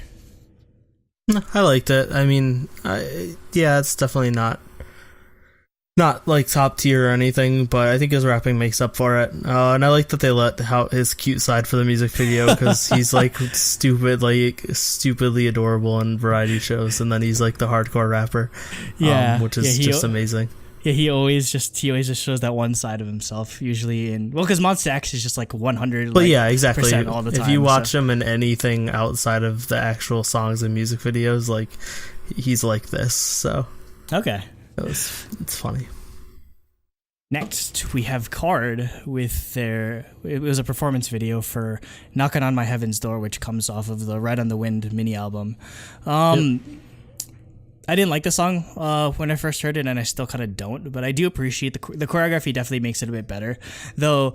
For whatever reason, in the music video, just like Somin and Jiwoo's like hats just magically disappear in between cuts, like from time to time. And I'm just like, where are they going? Just turn invisible. That's all. Yeah, they're still wearing them. Their outfits are incredible, especially Somin's though. That ruined me. I actually, like, I know we originally didn't like this song that much, which, I know you guys, I guess, kind of don't still, but I don't know, this song has grown on me a lot, so I've grown to like it. I won't skip it if it comes on. And yeah, I love the outfits that they have for this music video. But yeah, I like it, so. Yeah, I mean, I don't hate the song. I don't think I hate any Card song. It's just not my favorite. But yeah, I think the choreo helped it a lot. Next, we have Kim Bum-soo and Ducky with the song Cali Shine, and oh boy, is this a mess. Like, the music video, they're singing live. Okay, that's not bad. I don't get me wrong, I love Ducky, but like the music video is just them on a yacht or something, and they're just like random like sexy girls like dancing awkwardly in the background. I'm just like, I would say they're not even dancing well. They're not even dancing well. It's just bad club dancing. Oh my god! And I'm just like, oh, hey, and then the camera works just doing that whole like zoom in and out thing. Oh my god! And like going past the girls, so you're just seeing like the back of their heads and their arms flailing around awkwardly, and then them singing in the front of the yacht. It's so bad. So bad. But they should never direct again. Yeah. Oh man, like I said, it's like a worse version of Boats and Hoes, except they were trying to be serious with the music video. Oh man. Next, we have Ibada with the song Night Dream. I think we covered Ibada like a couple of months ago, so that's why her name is sort of familiar. And like there's a unique like raspiness to her voice, which really fits this style of music. So I really need to research her music. Oh, I'm the only one that wants to talk about that one. Next, we have Love Song with the song 321. It's kind of like Neon Bunny-esque in a way, or just like it's that kind of like indie electronic style. So, and with like a jazz like kick to it. So, I really appreciate that. I really appreciate the sort of like implementation of trap beats, which usually kind of like are at odds with indie music, but works well in this case. So, it's another artist that I really need to look up more on. Yeah, this is another one of the songs that from the list that like after I heard it on here, I just started listening to it throughout the day, and I really enjoy this song. Like I showed it to one of my friends who likes like lo-fi and stuff like that, and he actually thought this song was really cool as well. So yeah, I definitely. Like songs like this are the reasons why I really like doing these release episodes, because we get to find hidden these gems. like exactly. Like I'm pretty sure this song only has like 300 views or something. Yeah, and we would have never like discovered ridiculous. it. Yeah. Oh no, it has 1,000 views. Another one that I liked even more had 300 views, and I was like, what the hell? Yeah, so that's why we always like to like, give these songs love, because nobody else is, unfortunately. Yeah. Next, we have Luna Pirates with the song This Is Love featuring Owen. This is apparently it was a CF song for like some Innisfree commercial with Yuna, which is why she's on like the cover of this. And yeah, I really don't care about the song at all. I just wanted to mention that Yuna was in the CF for Innisfree.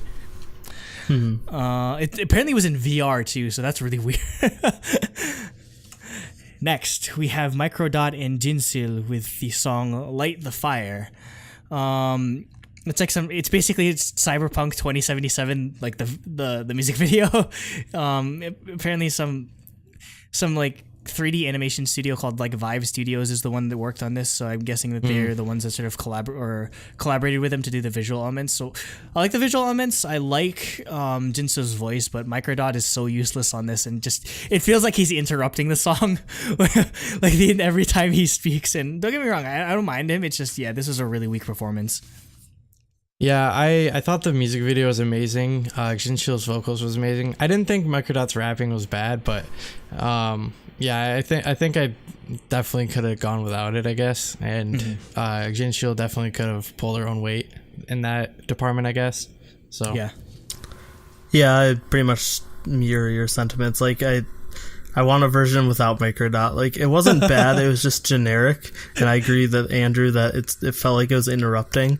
But like I think Jinshil's vocals and the like 9 Inch Nails, Daft Punk like sci-fi instrumentals just made a good enough song on their own that we didn't need generic rapping on top of it. Yeah, it didn't need to rap whatsoever. It just kind of feels at odds with the vibe that they were going for, honestly. Yeah, just have it be a mostly instrumental song with Jinshil's vocals like in the middle of it.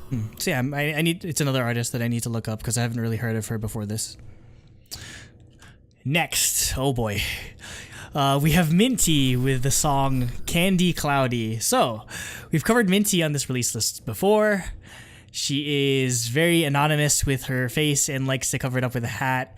And she got in trouble last time because one of her songs was accused of having a Lolita concept because she had a shirt that said "Eat Me" and like really like high. She's basically wearing no pants and like high like ankle socks and that sort of thing. So I can't even focus on this song just because like the entire like message that she delivers at the beginning is just so fucking crazy, where basically she's like, "Hello, I'm Minty, I'm 16," and she's like basically explaining like, "Oh, I'm not a slut or whatever," or like that, and just like I guess she's doing it in English too, so some of the English grammar is like really poor. It's really uncomfortable. Like it's almost creepy.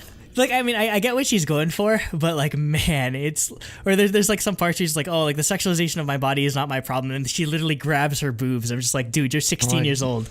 You're literally doing this. We're really going this far, and like, and somehow this has NBC music on it. This was shown on TV at one point, so yeah. I think really, well, the song might have maybe the message didn't, like, yeah, I don't know, because the song is like, I feel like the song is just creepy, like I don't know, like, it wasn't even like, it was just good. like Yeah. like, no, I don't think we would have paid any attention to it if it didn't have this message thing at the front. I liked her first song. It wasn't bad. It's just she garnered a lot of controversy for it. But there was like one line she says where she literally says, like, in like, I guess her, like, it was kind of broken English, but I couldn't help but die laughing. She's like, when I grow up, I will have many sex with someone I love, and I just started dying.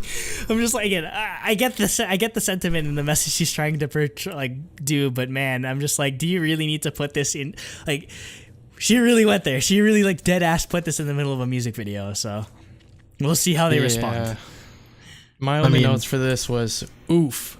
That's all I have to say. Yeah, just really weird. Next, we have Monsta X and their Japanese single "Living It Up." And why is this song going to be trapped in Japan? Because this is really good. Again, we're just huge Monsta X fans here, truly, Daebak. But I mean, man, they don't. Like, yeah, it's Monbebe status over there. But they don't give Japan throwaway music whatsoever. This is a really good song. No, yeah, I thought this is fantastic. If you like Monsta X, you're gonna like this song. And Minhyuk kills the pre-chorus, but I guess all of them killed all of it. So, but Minhyuk, because Minhyuk's the best. And Juhan name watch. Juhan does not say his name in the song. He said his name on one of the album tracks on the mixtape, according to Cooper. Okay. Luckily. All right. Just not the title. Close enough. Next, we have Na Aram with the song Ride. And it's just a really good female R&B vocals song, so I always have to add that. And it even has like this like guitar solo towards the end, which is a nice touch. Yeah, I'm a sucker for this, like, not really lo-fi, but just I love the sort of like echoey, sort of like really helps set the soundstage kind of production to a lot of these songs. So yeah, I'm a sucker for anything that like this with female vocals on it. Yeah, this was like amazing. Like, I definitely want to look at like her other stuff, because this song is the one. Like, of the three like indie songs that I really liked on this list, like this one I like the most, but it has the least attention. Like, it only has 350 views on the video on it. It doesn't even have like an official music video. That's why it's just like somebody uploading it. So exactly. But it's it's really good. I can't recommend it enough. Yeah, I'd like to see, or I want to hear more of her music. So. It's also her music's on Apple Music, so you can probably find it on Spotify as well. Okay, by the way. Okay. The YouTube channel has 4 subs, so that's why I literally just subscribed. There was 3 a second ago. It's you. Yeah, I'm the 4th one. You're 1/4 of their subs. Oh my god! Yes, I'm 25% of this sub count on the topic. Next, we have Nature with their debut song. Allegro Cantabile.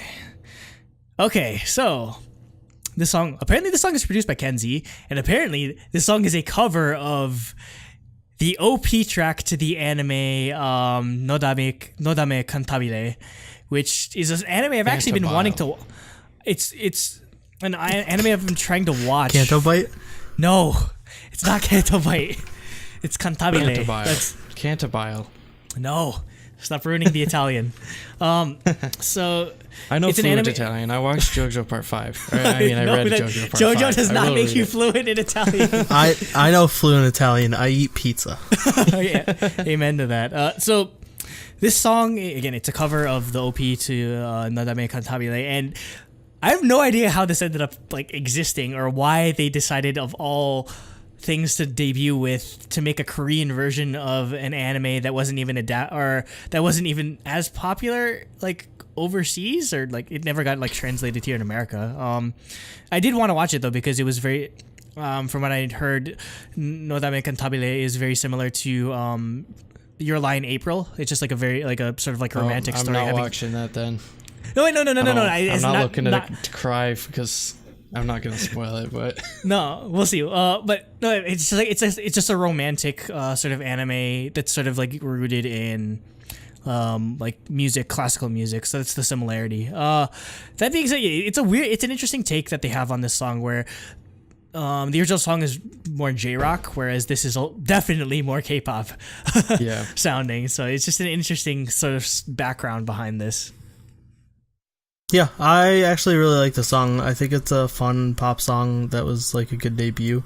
I like how driving the song is, which I guess comes from that J-rock influence, even though it's a pop song. I know people, mostly Rob, have been complaining about it in Discord for the choreo being really basic, which I agree with, but I don't think it's their fault. It's debut group. I mean, it's not even that. Like, they have the skills. If you watch any of their cover videos, they just did a cover for "Walk Like Egyptian," which is like really good. Which is the second ending. Shut up about JoJo. No one cares about JoJo. Everything's a JoJo reference, don't you know? But is that a motherfucking JoJo reference? But yeah, they have the skills, so it's clearly just like the choreographer gave them like simple choreo. Like I'm usually the one. I really like this song.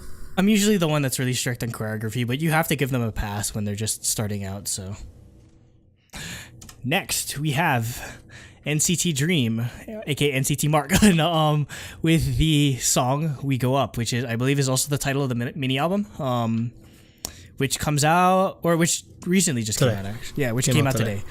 That we're recording. The day we're recording this, yes. So again, they're sort of continuing the more mature sound for Dream, which again, it's an interesting. I thought they were gonna go back because I guess Dream's sort of like concept is they're supposed to be the young guys. I do appreciate this like maturity in their sound. It's interesting to see like once they have members like graduate like with Mark, if they'll continue to go with that mature sound or if they'll reset it once there's new members. But I'd say just for the most part, I enjoyed the song. I would wish there was more lyrical content in the chorus because it's literally just them saying "we go up" like over and over and over again. Yeah. So yeah, I'd say that's the only drawback. Yeah, for me, I basically said something similar. Was I really like the rap sections, but the chorus kind of took it back for me because it was kind of boring. But other than that, the rest of the song I liked a lot. I think the chorus is really the only downside for me. Mm-hmm.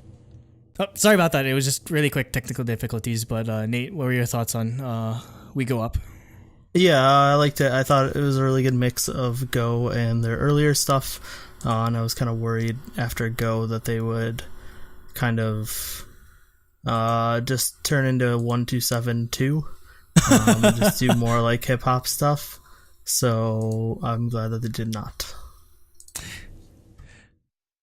And we're actually gonna do a review of this album, I believe. So keep on the lookout for that. Next, we have Neon Bunny with her digital single "Tell Me." Cover of the Wonder Girls song.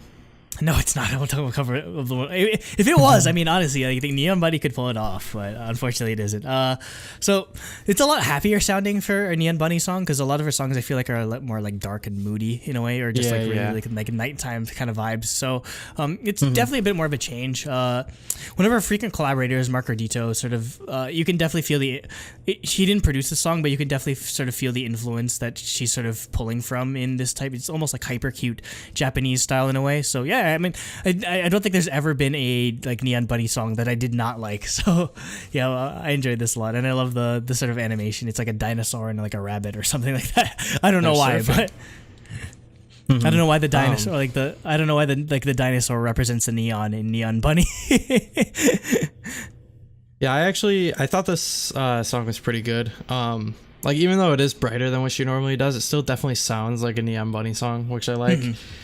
She's got that distinct style, I guess, about her. So yeah, I enjoyed this. I always like it when she comes out with stuff. Yeah. Yeah, I liked it too. I figured I'd just let Andrew talk about it because he likes Neon Bunny so much. Yeah, because I'm the only one that like literally talks about Neon Bunny, other than freaking I don't know what's his name, John Oliver. Wait, did he really talk about Neon Bunny?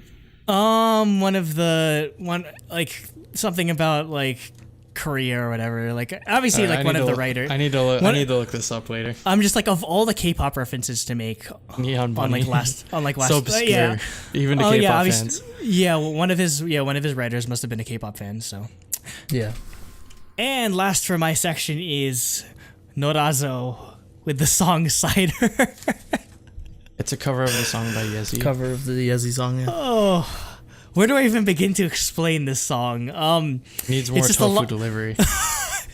It's just a lot of shirtless dudes in like a sauna doing like weird ass. Like I don't even know how to explain it. You just have to watch the video and Needs like more Dorito. Yeah, and the song is basically like Eurobeat, which is like from a freaking Initial D. But I mean, like the song isn't bad. It's just so the video is so weird. I don't know why it exists. Guys like crushing eggs with their bicep like in the beginning and stuff.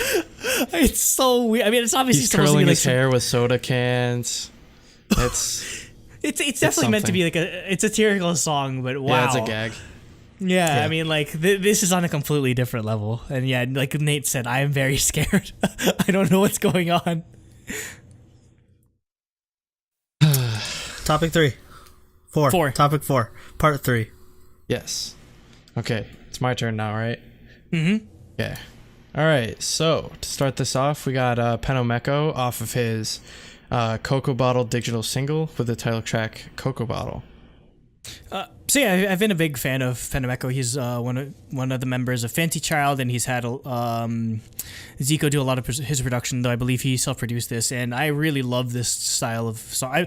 I didn't enjoy his music at first, but man, he's ever since like Million Market got bought out by or is under SM. I don't know what it is, but like his production level is really increased. Also, this music video is kind of sad because, or I like the art style of the music video, but at the very end, like the girl he's chasing around, he like hits error, and then all of a sudden you see, oh, it's VR the entire time. It's just a 2D waifu that doesn't exist. So I definitely feel that. Next, we have Pentagon's Shine, which is a Japanese version. So, Andrew can have that stuck in his head even longer while listening to the wrong version. Hey, it wasn't bad. It was a good translation. I really like the music video to this because it has a lot of like Photoshop effects where like they're rotating and cropping and that sort of thing. I think it's just really sad. This is probably the last video we'll see Idon in for a while because he's in the doghouse for dating Hyuna. Granted, so stupid. I mean, again, like I said, if I had a chance to date Hyuna but could never like show my face in public again, I'd do it in a heartbeat. So. All right. After that, we have Planetarium Records off their digital single "Day Off" with the title track "Insomniac." I mean, yeah, I've been a huge fan of Planet in Days. Yes, it's just like these two. It's like two like collaborations between not all of the members, but I've been a big fan of Planetarium since sort of like the beginning of the year. So they just keep making really good music, and more people need to listen to them. Anything to say about either of them specifically, or can I move on? No, I mean, the only thing I'd say is Days just is really like, I'd say that was my favorite of the two songs if I had to pick. Coming up next, we had Riot Kids with off of their full-length album Antidote with the title track Fahrenheit, and oh my goodness, that was incredible. Yeah, I mean, with the name Riot Kids, you would sort of you would expect it to be like this sort of like 2000s like punk rock type of thing, but it's just that you never really would expect something like that from a like Korean band. So yeah, I enjoyed it.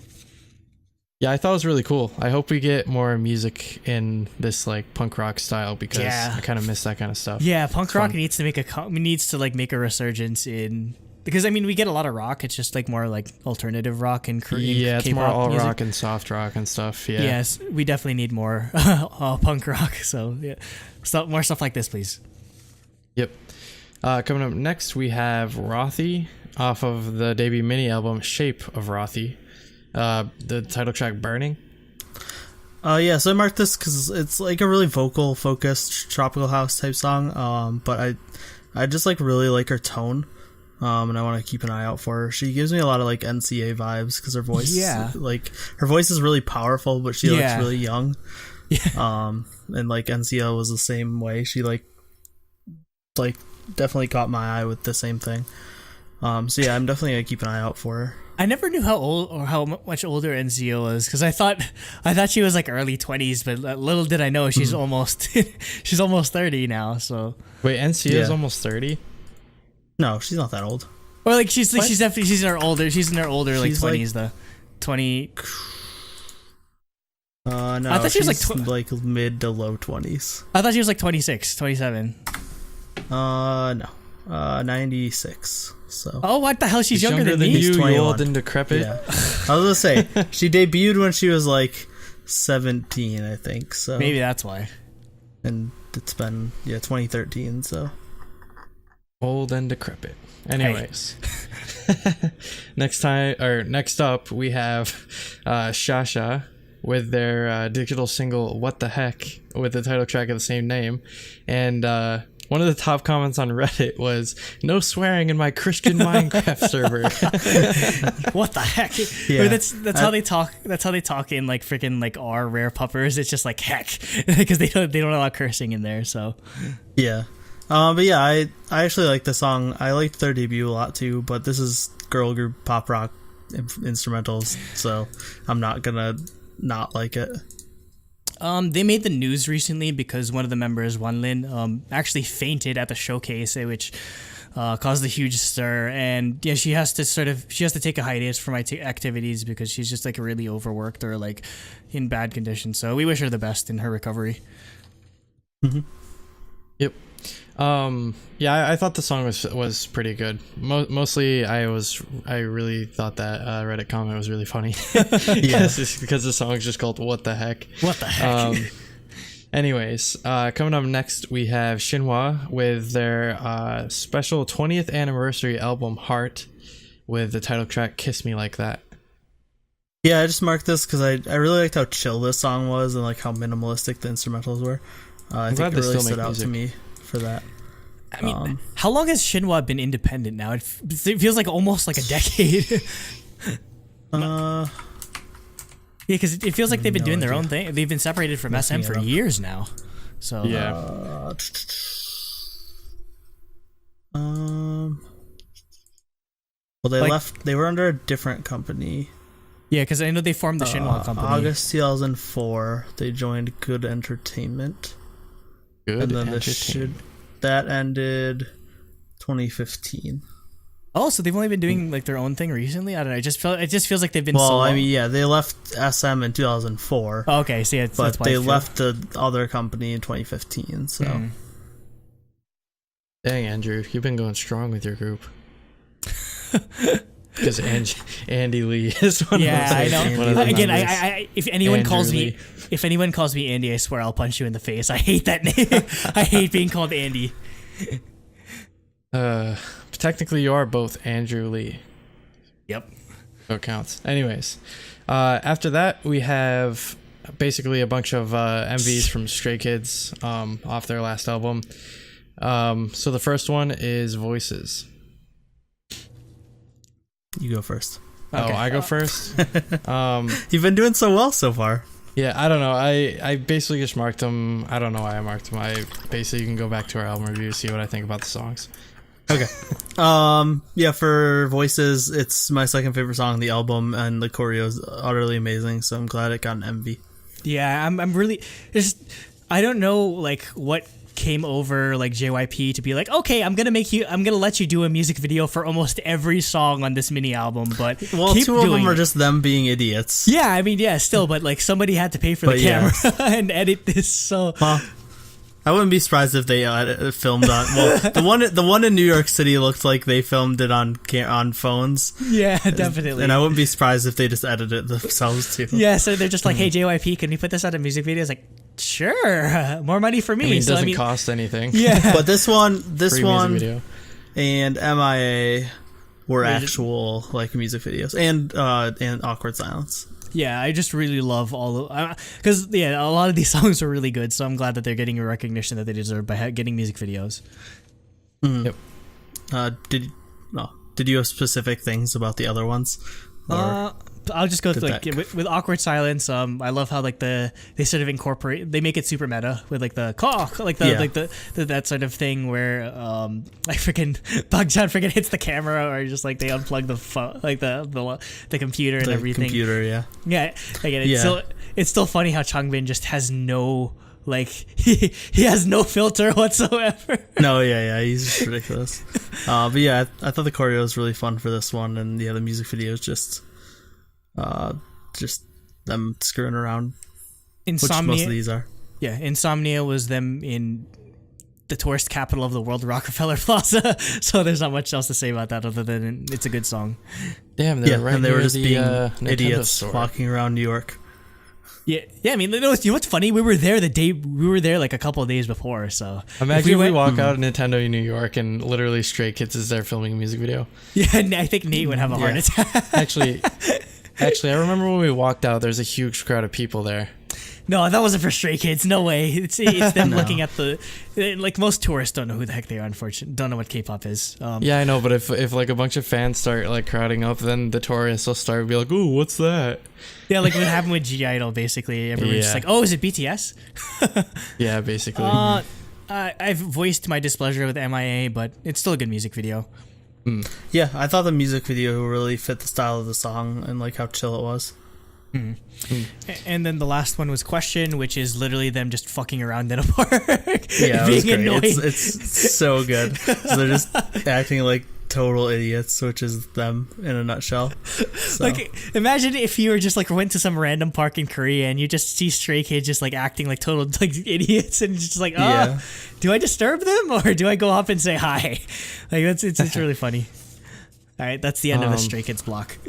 Yes. So from here we have a collaboration from SM Station Zero.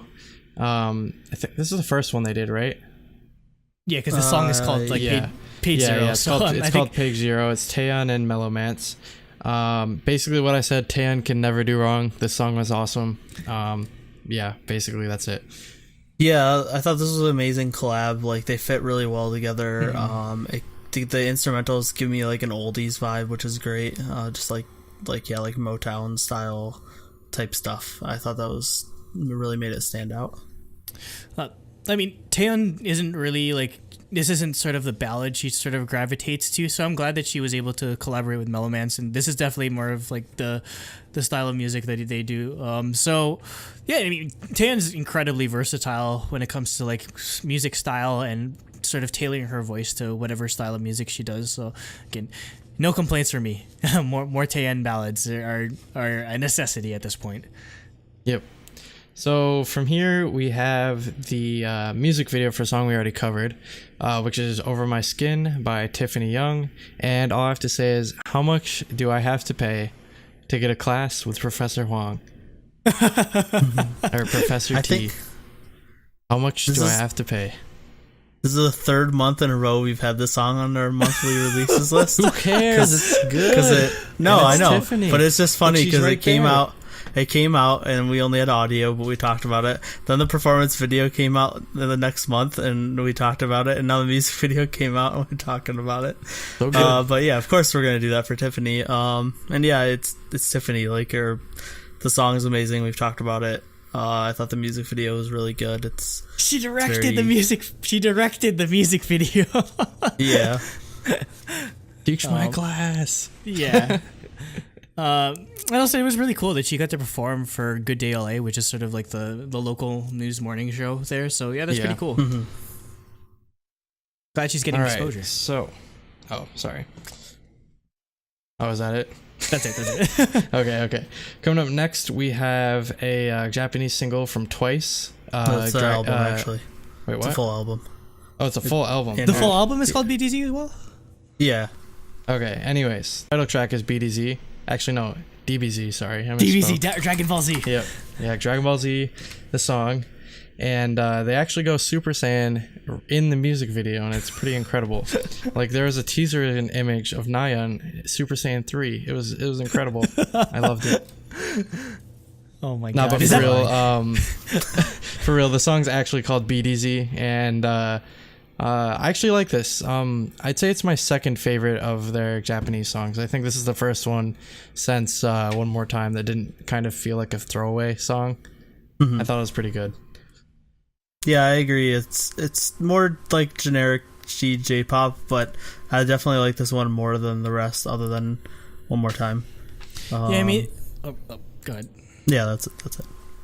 Yeah, I'd say their Japanese songs aren't going in a new, like, original direction per se. They're just definitely sort of just reiterating what the kind of music that they do in Korea, which is, yeah, it was kind of disappointing because like all the teasers were like, oh my god, they're gonna do girl crush, and it was like the biggest like fake out in like the history of JYP, because like you have this like awesome like freaking Attack on Titan style like really like serious intro, yeah, and the music video is like they're literally like rescuing like bunny alien things and sort of distracting like the bad guys and saving or fixing them with the power of love or something. I have no idea, but the thing I do appreciate about this song is, again, I'd say I'm still waiting on the Run Devil Run, but what I do appreciate is that they're Jui gets more she gets the focus. She gets the first line in the chorus, and so they're like, again, I'm glad that it's not just going to be Nyeon Jihyo Fest, which is again like my biggest worry.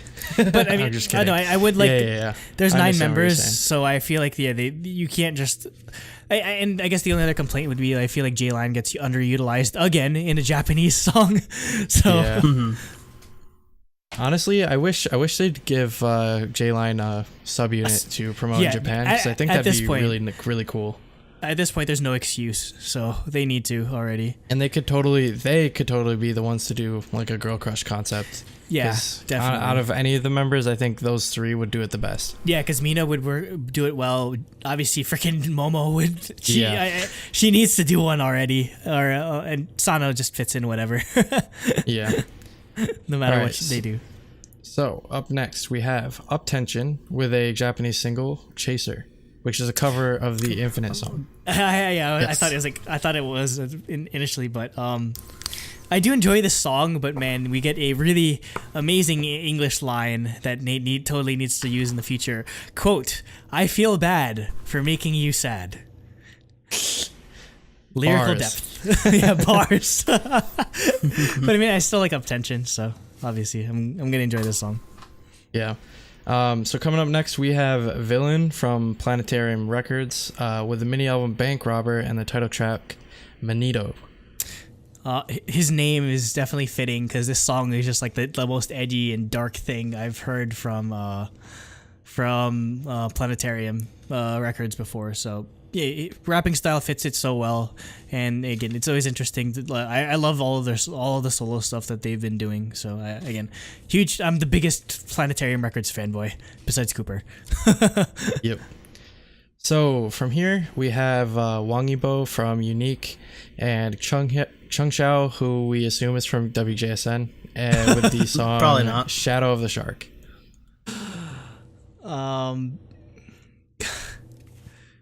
Okay, this is it's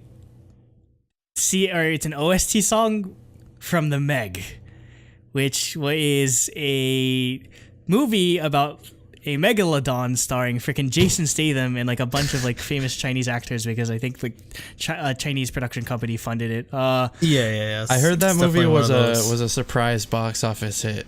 And which is really funny because the only time I actually heard about it was that I saw that it was playing in the theater. I was like, what even is that? Oh, they played the trailer before Solo for me. They played the trailer in front of a lot of stuff. Oh, so. Yeah.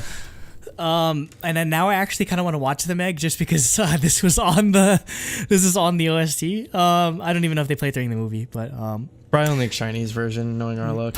It's just stupid. Again, we don't know if Chung Xiao's in freaking WJSN anymore, but oh my god, I love her voice in this. So more Chung Xiao singing, please. Yeah, I thought this was she was actually able to show off her vocal ability more, since obviously everyone gets overshadowed in WJSN because there's 13 members. Also, a thing to note, Wang Yibo, who used to be in Unique, was also one of the trainers on Produce 101 China. Oh, okay. That's interesting. Yep. So from here we have We Girls with the debut single album On Air with the title track of the same name. Yeah, And, so Nate, I it's marked already this because there's a lot of problems with this song, which I'm gonna go over. But to me, I don't know why, but it just felt like there was potential there. So like I kind of want to keep an eye out for them. But yeah, there's a lot of problems. So like they try to do like the Love Cherry Motion thing, where it's just like it's like a super poppy song, and then there's just like a random hardcore part, but they don't stay in it long enough. So it doesn't really work. And I feel like the change is way too drastic in comparison to Love Cherry Motion, where it's just like, I don't know, it just felt super off to me. Maybe I don't know. Maybe I just wasn't used to it. I don't know. I don't agree with that, because Love Cherry Motion was literally makes no sense. Like you're just used to it at this point. Yeah, but like the two, like it's such a poppy, fun, lucky song, and then it just drops into nothing, like ridiculousness, which this song does too. But I felt like the problem is that this one only stays there for like 4 bars, and like it's like very, very quick, and then it goes back. So like it doesn't fit. Yeah, it doesn't justify the change. Yeah, the red shorts are just too much. Yeah, for like you can almost see their crotch. I don't like that either. Yeah, one of them you definitely like. Yeah, one of them it's like riding way too much, like riding up way too much. Oh my god! And then the mixing is really bad. The vocals are like completely overpowered by the instrumentals. So like I don't want to say that this is a good song, but I don't know why, but I just felt like there was some potential there. Yeah, and I kind of just want to keep an eye out for them. If that makes sense. Yep. That's why I marked this. So next we have Woody Go Child with the album title hashtag Go Child, or we could call it Pound Go Child. No, don't. Sharp. No. Sharp Go Child. Sharp Go Child. Pound Go Child mini album with the title track Cotton Candy, which features Mamamoo Hwasa. Sadly, she doesn't show up in this music video, which sucks, because this is definitely her sort of vibe, which is why Highway she features Robbery. Yeah, if you give me a Hwasa feature, she better be in the goddamn music video, I swear. That being said, it's like this dance hall type track, which I guess Woody Go Child really excels in, and man, that drop was really catchy. So yeah, just perfect combination, definitely. Yeah. And finally, we have Yoon Jong Shin with his Melody monthly special project single, as we get every month, with the song Leave. So yeah, it's more of the 80s like city pop style music with another Japanese like anime style music video like on a repeat sort of thing. So yeah, more of this stuff, please, Yoon Jong Shin. I love this type of music, definitely. He's like the only one doing 80s style music these days anymore, honestly. So with that, we've covered the monthly releases, and the monthly releases. And with that, thanks for listening. Anything else? Produce Cast, final episode of the season is coming out again the day after this goes up. I have no idea. I have no idea what else, but we're definitely taking a break. We just need to be just DaebakCast for a while, because it's a lot of work. Yeah, I'm planning on doing a unboxing of my Red Velvet summer album and Light Stick review. I have both of them now, so I can do it. I just gotta find the time for it. Nate, unboxings? No, not anytime soon. Probably. I don't know. Yeah, we gotta chill. We'll see if like you said, it's been pretty crazy with Produce Cast and LunaCast and Cardcast and DaebakCast. We had a week. The past like month, we've been recording so much extra stuff. Last month or two, that it's just like I need a break. Yeah, definitely. Well, with that, thanks for listening. Thank you, and goodbye. Stay sleepy. Stay creamy, because we get a Japanese version of cream. Throbbingly sleepy. There was one spoiler I saw in Discord was Chikari like posted a song from the Scott Pilgrim game and was like, "Is it a sound like hi?" So I was like, "Okay, cool. It sounds really chipstune-y." So I was glad about that. But yeah, I liked it.